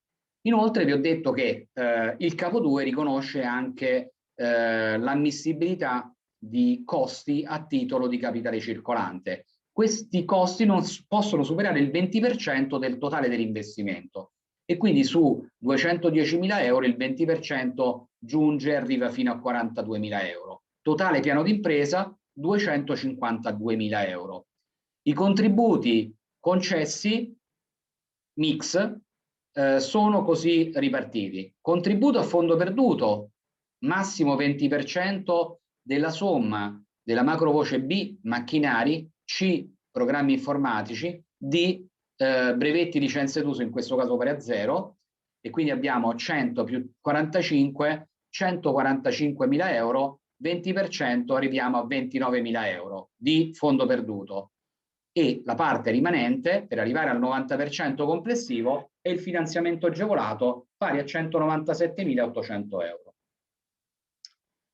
Andiamo a vedere invece il caso delle iniziative che applicano e che appartengono al mondo del capo 3 e quindi tutte quelle imprese già costituite al momento della presentazione della domanda, non più giovani di 3 anni, ma non più vecchie di 6 anni, quindi dai 3 ai 5 anni, scusate, non più vecchie di 5 anni, quindi dai 3 ai 5 anni. Per questa fattispecie di imprese, il progetto imprenditoriale realizzabile, presentabile, non può superare i 3 milioni di euro al netto di IVA. Quando dico progetto imprenditoriale presentabile e realizzabile, intendo sempre strettamente funzionale agli obiettivi del progetto imprenditoriale presentato. Che cosa rientra all'interno di questa accezione? 3 milioni di euro. Possono rientrare, e questa è una voce di spesa che non abbiamo trovato nel capo 2, l'acquisto dell'immobile. Quindi l'acquisto dell'immobile non è presente per le iniziative del capo 2. Nel capo 2 è presente soltanto come voce di spesa in qualche modo assimilabile l'acquisto, le spese per le opere murarie, per l'adeguamento e la ristrutturazione dell'immobile entro un limite pari al 30% dell'investimento complessivamente ammesso. In questo caso con il capo 3 è ammissibile l'acquisto dell'immobile, ma solo per le attività che rientrano nell'ambito del turismo, nel settore del turismo. E l'acquisto dell'immobile è ammissibile nel limite massimo del 40% dell'investimento complessivo ammesso alle agevolazioni. Se l'investimento complessivo ammesso alle agevolazioni, supponiamo, fosse di 2 milioni di euro, anzi di 3 milioni di euro, l'ipotesi massima, in questo caso per l'acquisto dell'immobile di un'attività che rientra nel settore del turismo, e per rientrare nel settore del turismo, ve lo ricordo, deve rientrare nella classificazione dei piani di sviluppo locale definiti dalla regione, può presentare un progetto di spesa per l'acquisto dell'immobile fino a un massimo del 40%, quindi fino a un massimo di 1.200.000 euro.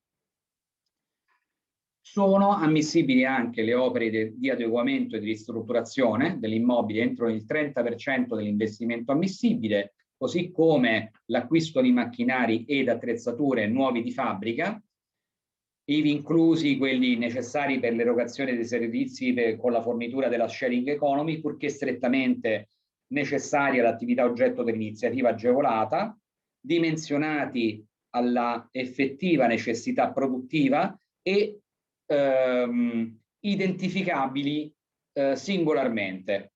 Sono ammissibili anche i programmi informatici piuttosto che l'acquisto di brevetti, l'acquisto di licenze e marchi, a condizione che, attenzione, i programmi informatici, i brevetti, le licenze e i marchi siano A, ammortizzabili, B, utilizzati esclusivamente nell'unità produttiva oggetto del programma di investimento agevolato, C, figurino nell'attivo del bilancio dell'impresa beneficiaria per almeno 3 anni. Questa è una regola assolutamente, è una condizione assolutamente ferrea, definita dalla normativa, l'andate a vedere, riscontrare all'interno del punto 6.4 della circolare, quindi nel caso delle immobilizzazioni immateriali, programmi informatici, brevetti, licenze e marchi, è necessario che questi beni siano, uno, ammortizzabili, utilizzati esclusivamente nell'unità produttiva oggetto del progetto di investimento ammesso alle agevolazioni e agevolato, e figurino nell'attivo del bilancio di questa realtà imprenditoriale per almeno 3 anni. Le agevolazioni, nel caso di delle iniziative che ricorrono e sono presenti all'interno del capo 3, anche in questo caso coprono complessivamente il 90% della spesa valutata come ammissibile alle agevolazioni, e anche in questo caso è presente un mix di ripartizione della natura di questa agevolazione, e la ripartizione avviene in questo modo: un 15% di spesa ammissibile a titolo di contributo a fondo perduto, e la parte rimanente un 75% a titolo di finanziamento a tasso zero. Bene, di nuovo quadratino, question and answer. Vado a leggere velocemente quelle che sono le domande che ci sono pervenute, e anche in questo caso adottando la tecnica della, diciamo, della catalogazione, della classificazione. Vado a leggere la prima domanda, il primo quesito. Le agevolazioni possono essere cumulate con altre tipologie di aiuto? La risposta è sì, nel rispetto di quelli che sono i limiti previsti dal GBER. Resta inteso che le spese oggetto del programma di investimenti ammesso alle agevolazioni con ON potrà essere oggetto di ulteriori aiuti solo per la parte non coperta dalle agevolazioni di ON.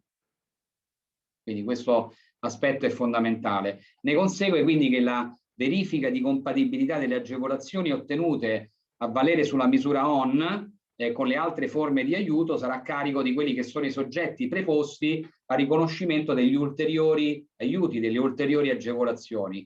Quindi non è una verifica che spetta ad Invitalia. Come posso calcolare la quota del contributo a fondo perduto rispetto al finanziamento agevolato? Ottima domanda, perché in realtà abbiamo cercato di anticipare questa necessità, e abbiamo pubblicato sul sito di Invitalia, nella sezione dedicata allo strumento ON, oltre nuove imprese a tasso zero, e per la precisione all'interno della sezione presenta la domanda, abbiamo pubblicato dei fogli di calcolo Excel che vi permettono, sia per le imprese del capo 2 ma anche per le imprese del capo 3, che vi permettono, una volta inserite le spese, di poter sviluppare il calcolo non soltanto dell'ammontare ammissibile, ma anche del contributo ottenibile a fondo perduto e a titolo di finanziamento a tasso zero. Come viene determinata l'intensità dell'aiuto? Beh, ai fini del calcolo dell'ammontare delle agevolazioni, in termini di equivalente sovvenzione lorda, verrà utilizzato quello che è il tasso di riferimento vigente alla data di concessione delle agevolazioni, costituito applicando quello che è il tasso di interesse di base pubblicato dalla Commissione europea all'interno del sito internet appunto dell'UE. Le spese ammissibili, no, questa l'abbiamo già detta, le spese assimilabili ai costi del personale sono agevolabili nel capitale circolante? La risposta è no. Purtroppo nel capitale circolante non vanno i costi del personale dipendente. E quindi diciamo questo sicuramente è un piccolo vuoto dello strumento ON. Con ON non è possibile sostenere i costi del personale dipendente, però attenzione, nel caso di una realtà imprenditoriale in una fase di start-up sostanzialmente, quindi che percorre il chilometro zero nei primi anni, nei primi 3 anni, probabilmente, o all'inizio della propria attività, probabilmente potrebbe convenire non appesantire la struttura dei costi di produzione attraverso l'assunzione immediata di personale dipendente, ma potrebbe essere utile ricorrere a forme di consulenza, di collaborazione. E vi ricordate, tra i costi del capitale circolante sono finanziabili anche servizi. Ok?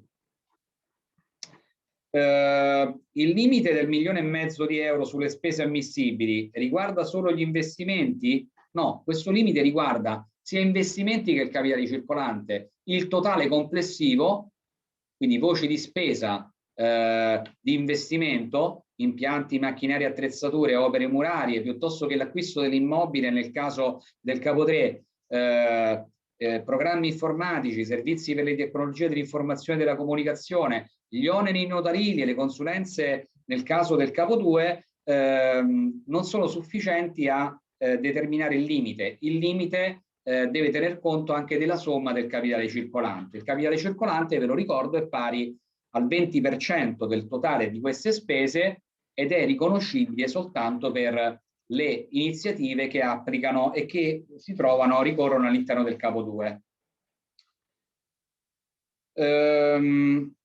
Quali sono le strutture mobili e o i prefabbricati e o gli impianti a servizio esclusivo dell'iniziativa agevolata, amovibili e strettamente funzionali al raggiungimento degli obiettivi del programma agevolato?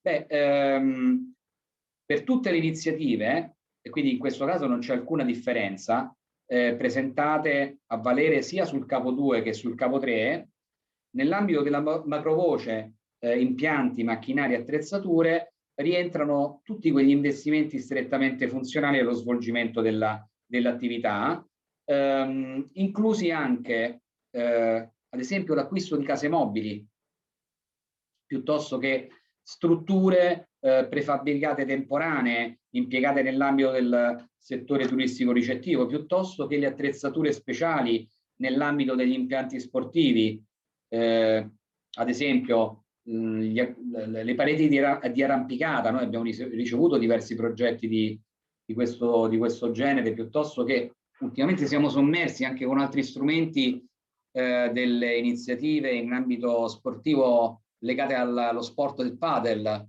Ebbene, anche questa tipologia di iniziative con interventi, quindi investimenti ad essi connessi, possono sicuramente trovare beneficio con ON, perché possono essere finanziate anche le pavimentazioni tecniche, piuttosto che gli impianti di produzione di energia. Questo è un altro quesito che abbiamo ricevuto. Ad esempio, possono essere ritenuti ammissibili all'interno della macrovoce impianti, macchinari e attrezzature le spese per il fotovoltaico, per le pale eoliche, per i cogeneratori, piuttosto che per i trigeneratori.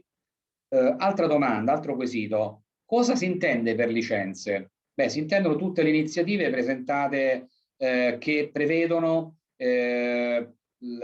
l'acquisto di licenze d'uso legate ad un brevetto, quindi sono connesse esclusivamente all'utilizzo di un brevetto. Sono finanziabili i mezzi di trasporto? Ve l'ho già anticipato in una precedente slide, assolutamente sì. Quindi questa è una forte novità dello strumento rispetto a quanto accadeva precedentemente. Quindi sono finanziabili i mezzi di trasporto?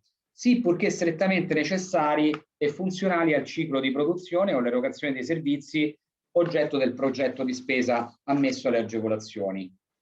Quali sono i settori esclusi? Beh, ve l'ho anticipato: tutti i settori esclusi dalle disposizioni comunitarie, dal CIPE. La produzione agricola primaria è un settore escluso, la pesca, l'acquacoltura è un settore escluso, ma attenzione, vi ho detto pure che se un'attività è agricola, purché in forma societaria e purché quella società in possesso dei requisiti stabiliti dalla normativa, lo ribadisco alla nausea, maggioranza numerica e per quote, in capo a soci giovani e o donne, può comunque applicare con ON, a patto che il progetto imprenditoriale presentato riguardi una delle attività ammissibili, la trasformazione dei prodotti agricoli, l'erogazione di servizi. Ok? È possibile presentare un progetto di ampliamento, di diversificazione della propria attività, oppure di nuovo impianto attraverso il rilevamento di un'attività esistente o di uno specifico ramo d'azienda? Questo è un altro quesito pervenuto. La risposta è sì, ma attenzione, è il sì però, e quindi a Roma diremmo c'è una mezza sola dietro, una mezza fregatura. Sì, però si evidenzia che la misura ON può agevolare investimenti riferibili a beni individuati e nuovi di fabbrica, e quindi non beni usati che sono acquisiti mediante il rilevamento di un'analoga attività d'impresa. Quindi sì, formalmente, ma concretamente questa cosa è impossibile, perché non sono finanziabili i beni oggetto del rilevamento del ramo d'azienda. È ammissibile un progetto che trae la sua origine da un contratto di affitto di ramo d'azienda? Il canone di affitto di ramo d'azienda può essere finanziato? La risposta è la seguente: il canone di affitto di ramo d'azienda in godimento rientra tra quelle che sono le spese agevolabili che fanno parte del capitale circolante. Un focus per concludere: il finanziamento e le garanzie. Beh, diciamo, secondo me un focus era doveroso, perché così, diciamo, abbiamo fatto un po' un percorso, no? Abbiamo visto quali sono i soggetti beneficiari delle agevolazioni, quali sono le iniziative finanziabili, agevolabili, quali settori, quali sono i programmi di spesa ammissibili alle agevolazioni, quali sono i settori e le attività non ammissibili.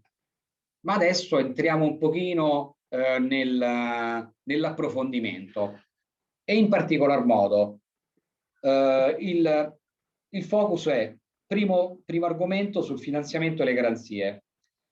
Il piano di ammortamento del finanziamento, vi ricordate? Con il capo 2 il finanziamento a tasso zero copre il 70% del 90%, con il capo 3 copre il 75%. Ok? Questo è un debito che l'impresa a prevalente composizione giovanile e femminile andrà a registrare nel passivo del suo stato patrimoniale, ed essendo un debito lo si dovrà restituire. Il piano di ammortamento, cioè il piano di restituzione di questo debito, è della durata di 10 anni. Rate semestrali posticipate, quindi 2 rate all'anno, ognuna scadenti al 31 maggio, 30 novembre di ciascun anno. Rate semestrali posticipate, 2 rate all'anno. Quindi totale 20 rate per il piano di restituzione. La prima di queste 20 rate la si dovrà pagare dopo un periodo di preammortamento di 24 mesi, che è il periodo di realizzazione del progetto imprenditoriale. Per la precisione vi direi pure che la prima di queste 20 rate si restituisce per dopo un periodo superiore a 24 mesi, anche perché vi ho detto una cosa: le rate sono semestrali posticipate, quindi la prima rata semestrale posticipata scade successivamente all'ultimazione del programma di investimento, e comunque il 31 maggio o il 30 novembre. Quindi significa che se l'impresa riesce a terminare il suo progetto di investimento a gennaio, ha a disposizione ulteriori 4 mesi per poter poi, diciamo, iniziare a restituire il finanziamento. Le garanzie. Sostanzialmente le garanzie sono state alleggerite. La precedente misura, nuove imprese a tasso zero, era una misura particolarmente severa, sul tema delle garanzie, ed è questo anche il motivo per cui le performance di Nito, la precedente misura, non sono state così eccelse. Ed è per questo motivo che il legislatore, il Ministro dello Sviluppo Economico, il Ministro dell'Economia e delle Finanze, assieme ad Invitalia, hanno deciso di ricorrere ai ripari, ascoltando la voce del territorio e apportando il necessario correttivo che troviamo all'interno di questo strumento.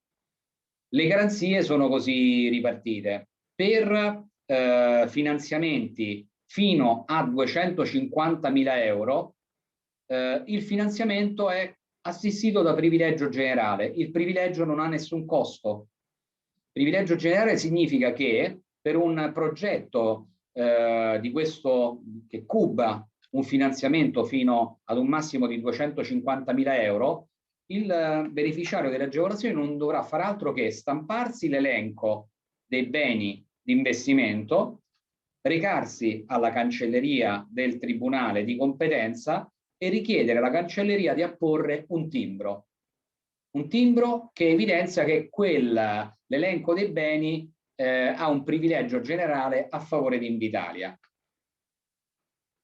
Nel caso invece in cui il finanziamento a fronte del progetto di investimento ammesso sia superiore a 250.000 euro, viene richiesta una garanzia reale in termini di privilegio speciale. Ma attenzione, vedete quelle due parole molto molto importanti: privilegio speciale ove acquisibile. Ove acquisibile nell'ambito degli investimenti agevolati significa che il privilegio speciale viene iscritto solo ed esclusivamente sui beni materiali che fanno parte del progetto d'impresa, non sui beni personali dell'imprenditore o degli imprenditori. Non viene chiesta nessuna garanzia di firma, nulla. Quindi la garanzia reale, il privilegio speciale, è iscritto ove acquisibile solo sui beni oggetto del finanziamento. Chiaramente su una consulenza, su un'immobilizzazione immateriale, non è possibile scrivere alcuna garanzia. Se il programma di investimenti comprende l'acquisto dell'immobile, questo è il caso che può ricorrere soltanto, ve lo ricordate, capo 3, acquisto dell'immobile, attività turistica, la garanzia richiesta è l'ipoteca di primo grado sull'immobile stesso. Attenzione, le agevolazioni possono essere cumulate con gli altri aiuti di Stato, e questo è un quesito ricorrente, concessi anche a titolo di minimis ed entro i limiti delle intensità massime previste dal regolamento GBER. Il piano d'impresa, altro focus, è necessario per poter applicare con ON, compilare il piano d'impresa. Il piano d'impresa è così ripartito, ha questi aspetti che lo caratterizzano. C'è una prima sezione dedicata ai dati anagrafici e al profilo del soggetto proponente, in questo caso la società già costituita, la descrizione dell'attività proposta e quelli che sono gli elementi dirimenti, le caratteristiche, quali quantitative, le specificità dell'iniziativa, il costo del programma di investimento presentato, la funzionalità dello stesso rispetto agli obiettivi del progetto e inoltre l'individuazione di una sede. Nel piano d'impresa l'individuazione della sede non significa che bisogna aver già preso in affitto la sede o aver ottenuto un documento attestante la disponibilità, tipo il preliminare. Nulla di tutto questo, bisogna aver semplicemente individuato un immobile all'interno del quale bisognerà realizzare l'iniziativa, e un immobile che abbia, si spera, delle caratteristiche di idoneità per poter ospitare quell'iniziativa.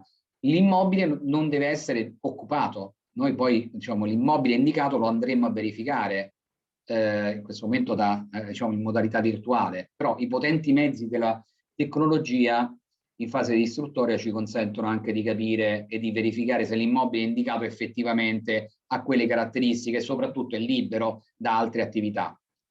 La descrizione dei criteri di quantificazione delle esigenze di capitale circolante, l'analisi di mercato e le relative strategie.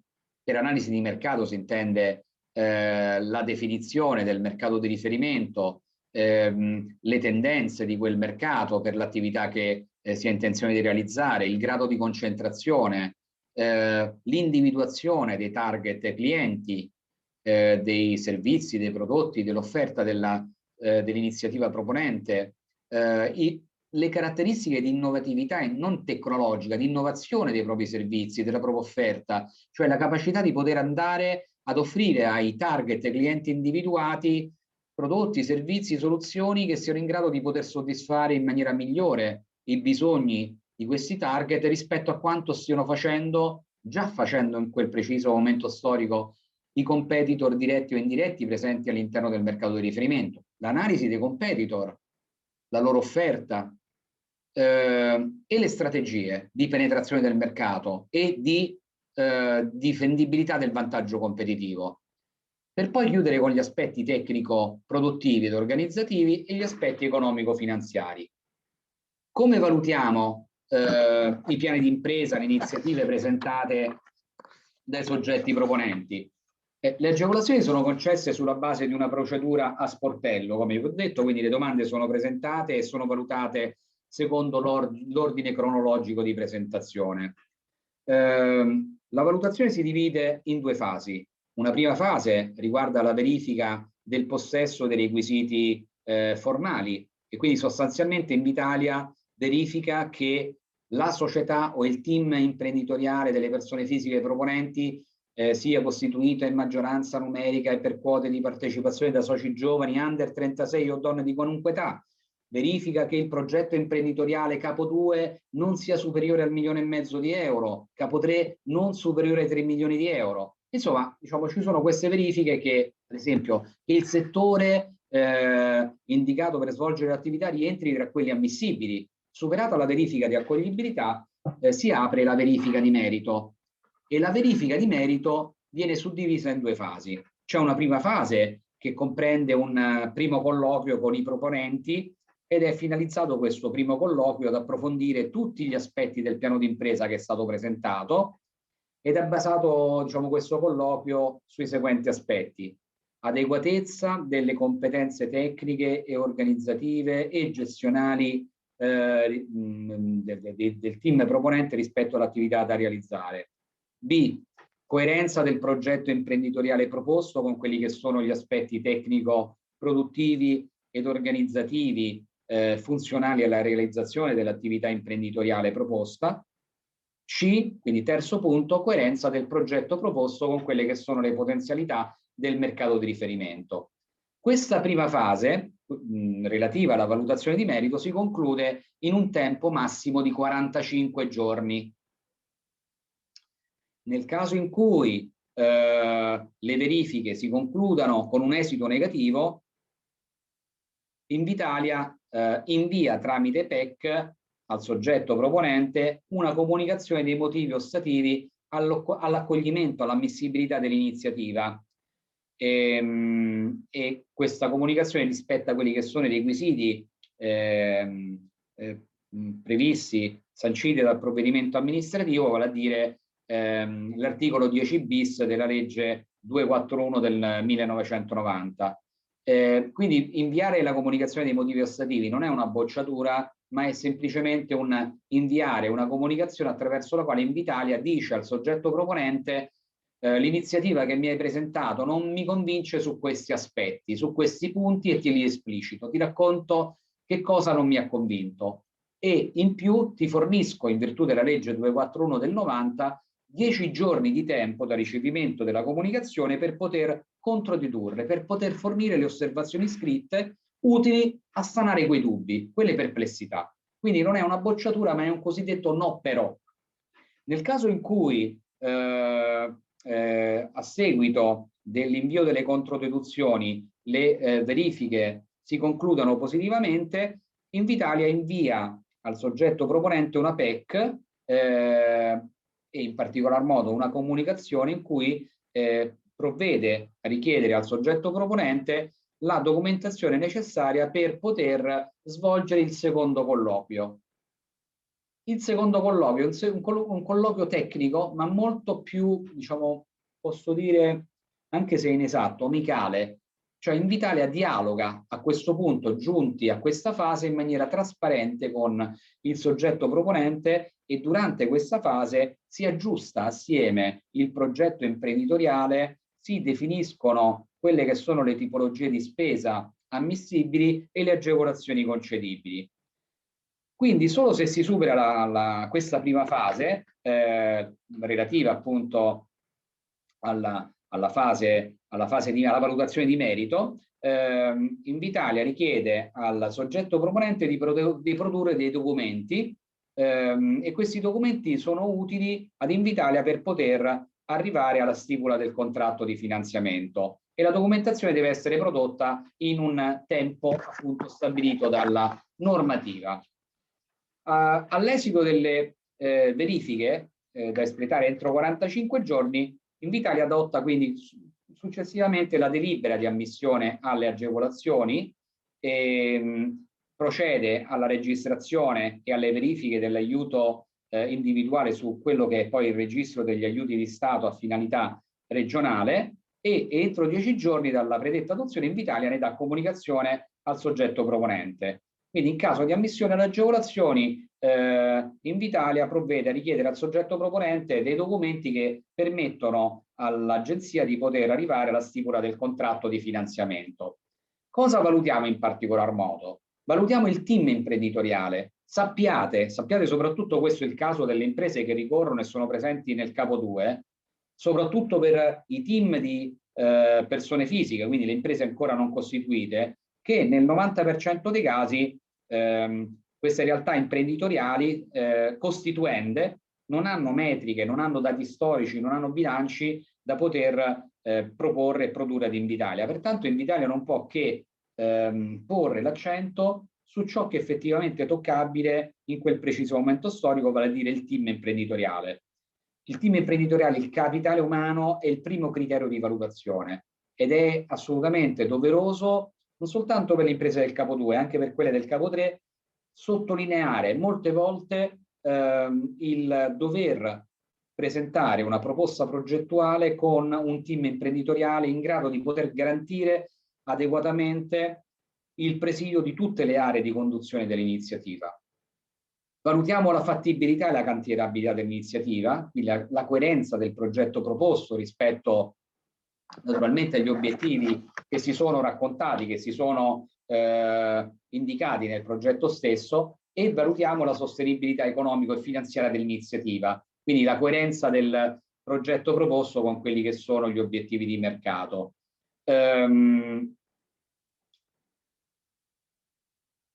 La valutazione porta all'ottenimento di una serie di punteggi, e in particolar modo, se avete la fantasia e la pazienza di farlo, andatevi a leggere la circolare, perché nella circolare troverete l'allegato 1. L'allegato 1 è la griglia di valutazione, e la griglia di valutazione indica l'articolazione di quelli che sono i criteri di valutazione con l'indicazione di quelli che sono i punteggi assegnabili, nonché le soglie minime per l'accesso alle agevolazioni. Ebbene, in maniera sintetica, il punteggio minimo per ogni criterio, e i criteri appunto avete visto sono quelli sovraesposti, il punteggio minimo per ogni criterio deve essere superiore a 5, e quindi è necessario aver ottenuto per ognuno dei criteri un punteggio minimo di almeno 5, altrimenti l'iniziativa non passa questa fase e viene appunto riceve la comunicazione di non ammissione alle agevolazioni. L'erogazione delle agevolazioni, altro focus, la realizzazione quindi del progetto d'impresa ammesso alle agevolazioni. La realizzazione del progetto imprenditoriale avviene attraverso il meccanismo degli stati avanzamento lavori. Ogni società beneficiaria può presentare fino a un massimo di 5 SAL, acronimo appunto di stato avanzamento lavori. Questo significa che comunque un'impresa, se ha una dotazione finanziaria particolare, può anche decidere di realizzare il progetto imprenditoriale con un numero inferiore di SAL. Ciascun stato avanzamento lavori deve essere d'importo almeno pari al 10% dell'investimento complessivo, quindi non più basso del 10% dell'investimento complessivo, e c'è un'unica eccezione. L'unica eccezione è rappresentata dall'ultimo stato avanzamento lavori, dal SAL a saldo, che può essere anche di importo inferiore al 10%. Contestualmente alla presentazione di ogni richiesta di erogazione, quindi contestualmente alla presentazione di ogni SAL, l'impresa può richiedere la proporzionale erogazione del contributo per il capitale circolante. Cioè, se l'impresa presenta un SAL di 100.000 euro, può richiedere ad agevolazione, in relazione a quel SAL, ulteriori 20.000 euro a titolo di capitale circolante. Quindi il SAL complessivo sarà pari a 120.000 euro. E questa possibilità, come ben sapete, come ben avete ormai compreso, è valida soltanto per le realtà imprenditoriali del capo 2. Per poter diciamo, beneficiare delle agevolazioni attraverso il meccanismo delle erogazioni, la circolare prevede due modalità, prevede delle modalità alternative e la scelta di queste modalità deve essere effettuata in occasione della presentazione del primo SAL. Quindi dopo aver stipulato il contratto di finanziamento e ancor prima di presentare il SAL, o meglio contestualmente alla presentazione del SAL, della richiesta di erogazione, l'impresa dovrà aver scelto, indicato ad Invitalia a quale delle modalità intende ricorrere. Naturalmente questa scelta è rimandata al SAL numero 2 nel caso in cui un'impresa del capo 3 acquisti un immobile, appunto sul quale dovrà essere iscritta l'ipoteca di primo grado. Vediamo un po', diciamo, la prima modalità, titoli di spesa quetanzati e non quetanzati. Allora, per questa modalità, nel caso di presentazione di un SAL, la spesa non pagata deve rispettare delle regole. Nel primo stato avanzamento lavori non può superare il 20% del totale delle agevolazioni concesse e per i SAL successivi può essere superiore ma non oltre il 30%. Quindi sostanzialmente se si ha un progetto di investimento di 1 milione di euro, il primo stato avanzamento lavori non potrà, rappresentato e composto da titoli di spesa non pagati, non quetanzati, non potrà essere superiore ai 200.000 euro. Mentre per quanto riguarda i SAL successivi, questo importo può arrivare fino a un massimo di 300.000 euro. Il pagamento diciamo del SAL che è stato presentato e a fronte del quale l'impresa ha ottenuto l'erogazione delle agevolazioni ON, 90% di copertura a fronte di quel SAL valutato positivamente e soprattutto a fronte solo dell'imponibile di quel SAL, ebbene, una volta ottenuta l'erogazione di quel SAL, l'impresa dovrà dimostrare il pagamento dello stesso SAL in occasione della presentazione del SAL successivo, quindi in occasione della presentazione del SAL numero 2. E questa presentazione comunque non dovrà avvenire oltre 6 mesi dalla prima richiesta. È possibile inoltre per questa fattispecie, per questa scelta, quindi titoli di spesa quetanzati e non quetanzati, è possibile anche richiedere l'erogazione di una quota a titolo di anticipazione, completamente svincolata dalla realizzazione del progetto di spesa, e quindi l'impresa beneficiaria, una volta stipulato il contratto di finanziamento con Invitalia, ancor prima di aver dato avvio all'investimento, può richiedere entro e non oltre 6 mesi dalla stipula del contratto di finanziamento l'erogazione di una quota a titolo di anticipazione pari al 40% del totale delle agevolazioni concesse. Facciamo un caso su tutti. Se un'impresa del capo 2 presenta un progetto di investimento imponibile di 1 milione di euro, valutato complessivamente come ammissibile, ed ottiene un 90% di copertura di agevolazione, quindi 900.000 euro, a questo punto l'impresa, una volta stipulato il contratto di finanziamento e non decorsi 6 mesi da quella data, può richiedere l'erogazione di una quota a titolo di anticipazione pari al 40% di 900.000 euro, quindi 320.000 euro, a patto e a condizione che quell'impresa proponga e produca ad Invitalia una garanzia. Questo è l'unico momento in cui, diciamo, Invitalia deve tutelare le risorse pubbliche e richiede quindi una fideiussione, una polizza fideiussoria, una fiduzione bancaria, una polizza fideiussoria assicurata con una principale compagnia assicurativa, fideiussione e polizza assicurativa a favore di Invitalia.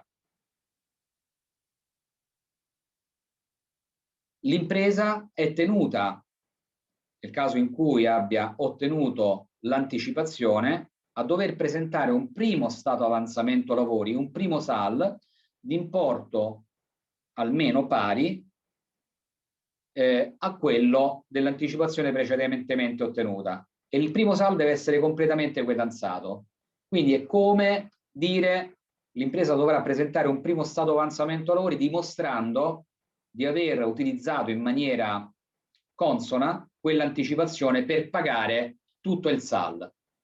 Se l'impresa fa questo, quindi presenta un primo stato avanzamento lavori completamente pagato di importo pari ad almeno quello dell'anticipazione precedentemente ottenuta, Invitalia provvederà a svincolare dalla garanzia l'impresa, cioè libererà dal gravame, dal costo della garanzia della fideiussione o della polizza fideiussoria l'impresa. Seconda modalità, titoli di spesa da quetanzare utilizzando il conto corrente vincolato. Questa modalità è una modalità molto rodata, come potete vedere dalla data sottostante. È una modalità che Invitalia ha attivato per tutti gli strumenti di incentivazione alla creazione e allo sviluppo di impresa, quindi anche per Smart and Start Italia, che è lo strumento che gestiamo e che finanzia le start-up innovative, piuttosto che per Cultura Crea, che finanzia le imprese dell'industria turistico-culturale. È una modalità rodata che esiste dal 28 aprile del 2015, grazie ad una convenzione che Invitalia ha siglato con il Ministero dello Sviluppo Economico e con l'Associazione Bancaria Italiana. In virtù di questa convenzione, che cosa bisogna fare?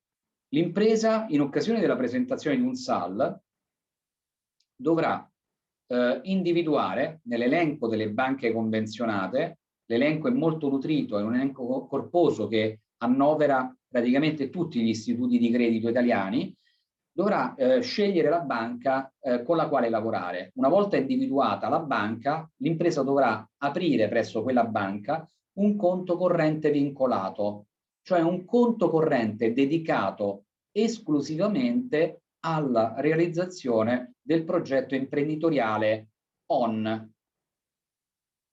L'impresa inoltre firmerà un documento alla banca che ha questa denominazione: disposizione irrevocabile di pagamento ai fornitori, cioè un documento attraverso il quale l'impresa autorizza la banca a girare, a pagare in futuro quelli che sono i fornitori di ON, del progetto ON. Bene. In occasione della presentazione del primo SAL, l'impresa è tenuta a versare sul conto corrente vincolato solo la sua quota finanziaria di competenza. Quindi se il SAL, supponiamo, è di 100.000 euro, imponibile sempre, l'impresa dovrà versare sul conto corrente vincolato in relazione a quel SAL il 10%, perché la misura copre il 90%, più l'IVA di quel SAL. Una volta fatto questo, Invitalia verifica che effettivamente l'impresa abbia provveduto a questo suo obbligo, e verifica il SAL, quindi apre a tutti gli approfondimenti, le analisi previste dalla normativa, e una volta terminate le verifiche su quel SAL, su quella richiesta erogazione, erogherà il contributo maturato, il 90%, sul conto corrente vincolato, direttamente sul conto corrente vincolato. E a quel punto, sul conto corrente vincolato, ci saranno tutte le somme per poter garantire la copertura del primo SAL. Quindi Invitalia ordinerà alla banca, con un nulla osta di pagamento, di girare le risorse presenti su quel conto corrente vincolato ai fornitori del primo SAL, i cui codici IBAN, codici identificativi, fatture, importi saranno trasmessi direttamente da Invitalia. Ora, in questa slide vi ho riportato, ed è l'ultima slide del focus, in realtà ho terminato, quindi non vi preoccupate, vi do un segnale di speranza, però una volta terminata questa slide vado, come potete vedere di nuovo dal quadratino, in fondo a sinistra della slide a leggervi le ulteriori domande, gli ulteriori quesiti pervenuti che fanno parte di questo macro comparto del webinar. Vi racconto in questa slide un esempio classico, un esempio pratico. È l'esempio pratico di un'impresa che realizza investimenti per un importo di 210.000 euro. Quindi investimenti intendiamo acquisto di impianti, macchinari, attrezzature, opere murarie, piuttosto che acquisto di brevetti, licenze e marchi, consulenze, piuttosto che oneri notarili, per 210.000 euro. Vado a vedere l'ultima colonna della tabella, chiaramente. A fronte di 210.000 euro l'impresa ha diritto ad ottenere un 20% di capitale circolante e arriviamo ad un progetto complessivo di 250.000 euro. Bene. L'impresa presenta un primo stato avanzamento lavori di 42.000 euro, 20%, non inferiore al 10%, vi ricordate la regoletta aurea. 20% del totale dell'investimento, quindi 42.000 euro. A fronte di 42.000 euro, l'impresa ha diritto ad una proporzionale quota a titolo di capitale circolante, il 20%, 8%, quindi 20%, 8.000 euro di capitale circolante. Totale SAL 50.000 euro. Il contributo erogabile è pari al 90%, 45.000 euro. E così via, proseguendo per i SAL successivi, il SAL numero 2, il 3 e il 4. Totale SAL 4, in realtà l'impresa ne poteva presentare 5, riducendo l'importo di ogni SAL fino a un massimo del 100%. Andiamo a vedere le domande che sono e i quesiti che sono arrivati in relazione a questo ultimo blocco del webinar. C'è una scadenza per la presentazione della domanda? No. Come vi ho più volte detto, nuova impresa a tasso zero, una misura sportello. Questo vuol dire che le domande possono essere presentate fino a quando ci sono i fondi disponibili. Non vi preoccupate, la misura è particolarmente dotata di risorse finanziarie, 320 milioni di euro. Come posso presentare la domanda? Esclusivamente online. La procedura è completamente paperless, quindi completamente informatizzata, registrandoti, caro amico, cara amica, e accedendo all'area riservata che sarà disponibile sul sito web di Invitalia. Chi deve compilare la domanda? Attenzione, questo quesito è molto importante. La domanda di ammissione all'agevolazione dovrà essere compilata e presentata da un utente registrato ai servizi online Invitalia. E nel caso della società già costituita, l'utente registrato è il legale rappresentante. Nel caso della società non costituita, uno dei soci, dei futuri soci, definito dalla normativa come referente di progetto. È sufficiente compilare la domanda online? No, non è sufficiente. La compilazione della domanda online rappresenta solo il primo step. Una volta compilata la domanda dovrà essere firmata digitalmente dal legale rappresentante della società proponente o dalla persona fisica proponente, quindi il soggetto referente per conto di società non costituita. Inoltre dovrà essere predisposta tutta l'ulteriore documentazione prevista dalla circolare, quindi oltre alla domanda si dovranno produrre tutti gli allegati che sono presenti sul sito, le dichiarazioni sostitutive di atto notorio e comunque non vi preoccupate, gli allegati sono presenti e facilmente consultabili e scaricabili. Come si può firmare digitalmente una domanda? Bene, per firmare digitalmente la domanda è necessario dotarsi preventivamente della firma digitale e la firma digitale deve avere il formato P7M. Il documento quindi su cui verrà posta la firma digitale è riconoscibile dall'estensione P7M, quindi ad esempio a titolo esemplificativo l'estensione .doc.p7m è riconoscibile così. La firma digitale si compra e quindi una firma, adesso non sono tenuto a fare i nomi per non falsare la concorrenza, però online anche con soli 5 euro si può comprare una firma digitale. Okay? Come posso accedere alle agevolazioni previste dalla nuova normativa se ho presentato una domanda con la precedente normativa per la quale non ho ricevuto ancora l'esito della valutazione? Beh, le disposizioni che vengono raccontate dalla circolare di ON sono piuttosto chiare, possono applicare soltanto le domande presentate dalle ore 12 del 19 maggio del 2021. Pertanto, per poter usufruire delle agevolazioni di ON è necessario rinunciare alla domanda presentata precedentemente e ripresentarne un'altra.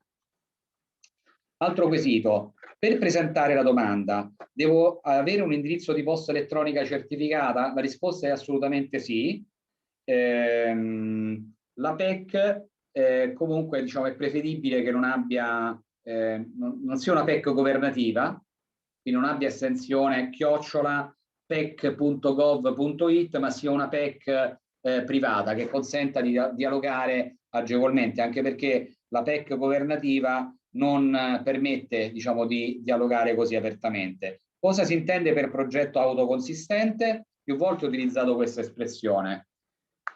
Ogni domanda di agevolazione deve essere collegata ad un solo programma di investimento. Uno stesso programma non può essere suddiviso in più domande di agevolazione. Ne consegue che è ammissibile un progetto che prevede l'avvio su più sedi solo se è dimostrato che gli investimenti sono funzionalmente dipendenti tra di loro in termini di processo produttivo e o di erogazione dei servizi. Autoconsistente significa che il progetto deve essere nel suo complesso autonomo ed in grado di perseguire gli obiettivi di progetto. Se il programma di investimento prevede una spesa superiore ad 1,5 milioni di euro o superiore ai 3 milioni di euro nel caso del capo 3, posso coprire la differenza con i mezzi propri? Sì, la risposta è sì, purché l'investimento ammissibile, quindi l'importo di 1,5 milioni di euro o di 3 milioni di euro, sia autoconsistente, cioè l'eccedenza non vada ad inficiare, non sia importante per poter consentire al progetto, all'iniziativa di perseguire gli obiettivi in esso raccontati. Vediamo un po'. Quali titoli di disponibilità dell'immobile devo possedere per poter applicare, per presentare la domanda? Al momento della presentazione della domanda non è necessario possedere dei titoli di disponibilità dell'immobile. Anche perché vi ricordate come valutiamo? Una volta arrivata la domanda, Invitalia apre la valutazione ed effettua un colloquio con i soggetti proponenti. Soltanto se si supera la prima fase della valutazione e la domanda della prima fase è molto semplice, molto, diciamo, basic, soltanto superata questa prima fase ed entrati nella seconda fase, Invitalia apre la valutazione per poter definire gli aspetti tecnico-produttivi ed è in quella fase che Invitalia potrà eventualmente richiedere non il contratto di compravendita, ma un titolo preliminare, un titolo che dimostri in qualche modo la disponibilità in quel momento o la diciamo, sicurezza appunto di poter disporre di quella sede al momento della stipula del contratto di finanziamento. Quindi un preliminare potrebbe essere assolutamente più che sufficiente. Il contratto di comodato non è un titolo di disponibilità valido ed accettabile. Gli aiuti NITO sono cumulabili sulle stesse spese in macchinari con il credito di imposta e per investimenti in beni strumentali ex legge 178 del 2020? Domanda molto specifica. La risposta è la seguente: le agevolazioni possono essere cumulate con gli altri aiuti di Stato, concessi anche a titolo di de minimis, entro quelli che sono naturalmente i limiti delle intensità massime previste dal regolamento GEVER. Ora io ho terminato e lascio la parola, spero di non avervi fatto addormentare, perché poi avrete capito quanto corposa sia la misura e quante cose ci siano da dire, in realtà molte più da dire, molte più da approfondire sullo strumento. però spero insomma di aver ripercorso in maniera soddisfacente diversi aspetti che caratterizzano l'incentivo ON, oltre nuove imprese a tasso zero. Grazie Massimo di questa cavalcata. mentre tu parlavi io ho risposto un pochino di domande, naturalmente ho scontentato più di qualcuno, nel senso che ne sono arrivata una caterva, ne ho risposto circa un centinaio e quindi insomma tecnicamente non ho potuto fare diversamente. E, diciamo, ecco, comunque raccoglieremo un attimo le domande che sono comunque pervenute in qualche modo e comunque anche eventualmente utilizzate i canali di Invitalia, perché dopo noi certamente possiamo al limite fare da tramite su certi problemi di tipo interpretativo, quindi è anche inutile magari che vi rivolgiate a noi per avere delle risposte, però insomma se possiamo volentieri. Ecco, sì, comunque, scusami appunto, Nicola, io ti interrompo a tal proposito perché dimmi. Federica ha fatto cenno ad un aspetto, no? Proprio per dare il senso della continuità, perché Certo. insomma, dobbiamo fuggire dal vecchio costume di presentarci come rappresentanti del governo, raccontare le misure e poi arrivederci e grazie. Non è questo che dobbiamo fare insieme, anche perché stiamo collaborando, insomma, con Nicola ormai c'è un rapporto professionale molto, molto importante e continuativo. Quindi quello che Federica ha accennato, e vale a dire che Invitalia oggi più che mai sta seguendo e sta applicando quelli che sono gli orientamenti dell'Unione Europea, che indicano che le agenzie di sviluppo di un paese devono sempre più puntare su quelli che sono i servizi di soft power e quindi non sull'erogazione delle agevolazioni, ma sull'erogazione dei servizi di supporto, di aiuto a chi ha intenzione di applicare con le agevolazioni. Invitalia da circa 3 anni ha istituzionalizzato al suo interno il servizio di orientamento di accompagnamento alla progettazione e ahimè per tutti voi presenti, vedo ancora siete tanti, quindi vi ringrazio per l'attenzione e soprattutto per la pazienza, 300 partecipanti ancora. Invitalia eroga il servizio di orientamento e accompagnamento e io sono il responsabile di questo servizio. In che cosa consiste il servizio di accompagnamento alla presentazione della domanda?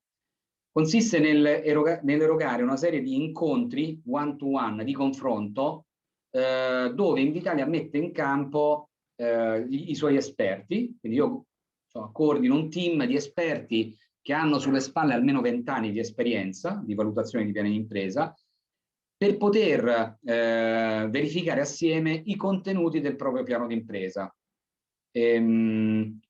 E quindi l'esperto di Invitalia vi dà delle indicazioni, gli input, che vi permettono di poter aggiustare, migliorare un contenuto non correttamente riportato, non adeguatamente scritto all'interno del piano di impresa, con l'obiettivo di permettervi, attraverso n incontri, fino a un massimo di 3 incontri, di arrivare a definire un progetto che sia il più possibile completo e rispondente alle caratteristiche dello strumento che si è deciso di utilizzare per applicare, in questo caso ON. Sappiate per dovere di cronaca che chi applica seguendo l'accompagnamento alla presentazione della domanda ha un tasso di accettazione superiore al 70%, mentre della propria pratica, mentre normalmente il tasso di accettazione oscilla tra il 25 e il 26%. Ma questo non significa che Invitalia vi sta regalando una corsia preferenziale o stia con l'accompagnamento effettuando una prevalutazione. È un supporto appunto metodologico molto utile che vi aiuta a capire come e cosa scrivere all'interno del proprio prospetto progettuale. E questo ci tenevo a raccontarvelo, quindi chiunque avesse intenzione di applicare con ON, per poter accedere all'accompagnamento lo potrà fare bussando alle porte, Nicola ti tocca, alle porte del dottor Berti, il quale poi come diciamo da pivot girerà le richieste direttamente a me in qualità di responsabile di Invitalia, ma le richieste dovranno, e quindi voi quando busserete alle porte del dottor Berti lo dovrete fare con una bozza di piano di impresa già scritta, richiediamo che il piano d'impresa sia già scritto in, lasciatemi passare l'espressione, in brutta copia. Però questo ci consente, una volta avviato il primo incontro di accompagnamento, di avere una base solida sulla quale lavorare assieme. Perfetto, grazie. Io ho comunque poi messo qui il discorso del supporto come accompagnamento che fate come Invitalia, o anche poi qualcuno mi ha chiesto se questo diciamo, se questo seminario rientrava tra quelli, insomma, No. che, ecco, cioè ho già No. detto che non è quello. Basta, poi altre cose direi che, insomma, dai, certamente non potevamo esaurire tutte quante le domande, insomma, un paio d'ore, direi che anzi che siamo stati anche bravi, adesso facciamoci un po' di complimenti. Sì, perché sennò siamo già distrutti abbastanza. Ok, ecco, allora diciamo nei prossimi giorni vi mandiamo la mail con le slide del dottor Calzoni, con i link per rivedere, diciamo, su YouTube le cose, quindi insomma vedremo tutte quante le informazioni, insomma, necessarie, ok? Niente, vi ringraziamo ancora il dottor Calzoni e la dottoressa, diciamo, la sua collega di prima, e Federica Garbolino, e ringrazio ancora la Helen che ci ha pazientemente ascoltato. No, confermo, per me tanta informazione molto utile. Vi confermo che sulla diretta streaming di Facebook sono arrivate tantissime domande anche là, per cui tutte le informazioni, tutte le raccolte che avete fatto, che state facendo, e anche questo servizio di accompagnamento verranno pubblicati anche là nel nostro canale Facebook, anche nel canale YouTube, in modo da indirizzare bene questa domanda.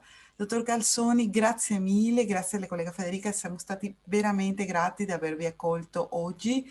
Grazie a voi. Avremo altri appuntamenti, per cui chi è rimasto qua sapete che per la fine di questo anno faremo delle altre iniziative sempre con Invitalia. Siamo stati molto contenti, è stato un bellissimo webinar e molto utile per Bene, tutti. grazie infinite a tutti voi e a lei, dottoressa Gonzales, all'amico dottor Berti, ma soprattutto a tutti voi presenti che state dimostrando, nonostante quello che sta attraversando il nostro paese, la cosiddetta resilienza, quella che alcuni definiscono, che non è una parolaccia, cazzim, quindi la motivazione, la caparbietà e la voglia di non arrendersi. Quindi grazie veramente infinitamente a tutti. A posto. Grazie a tutti allora. Buona serata e buon weekend. Grazie. Chiudiamo, Grazie, arrivederci, grazie. buon weekend a tutti. Salve. Salve.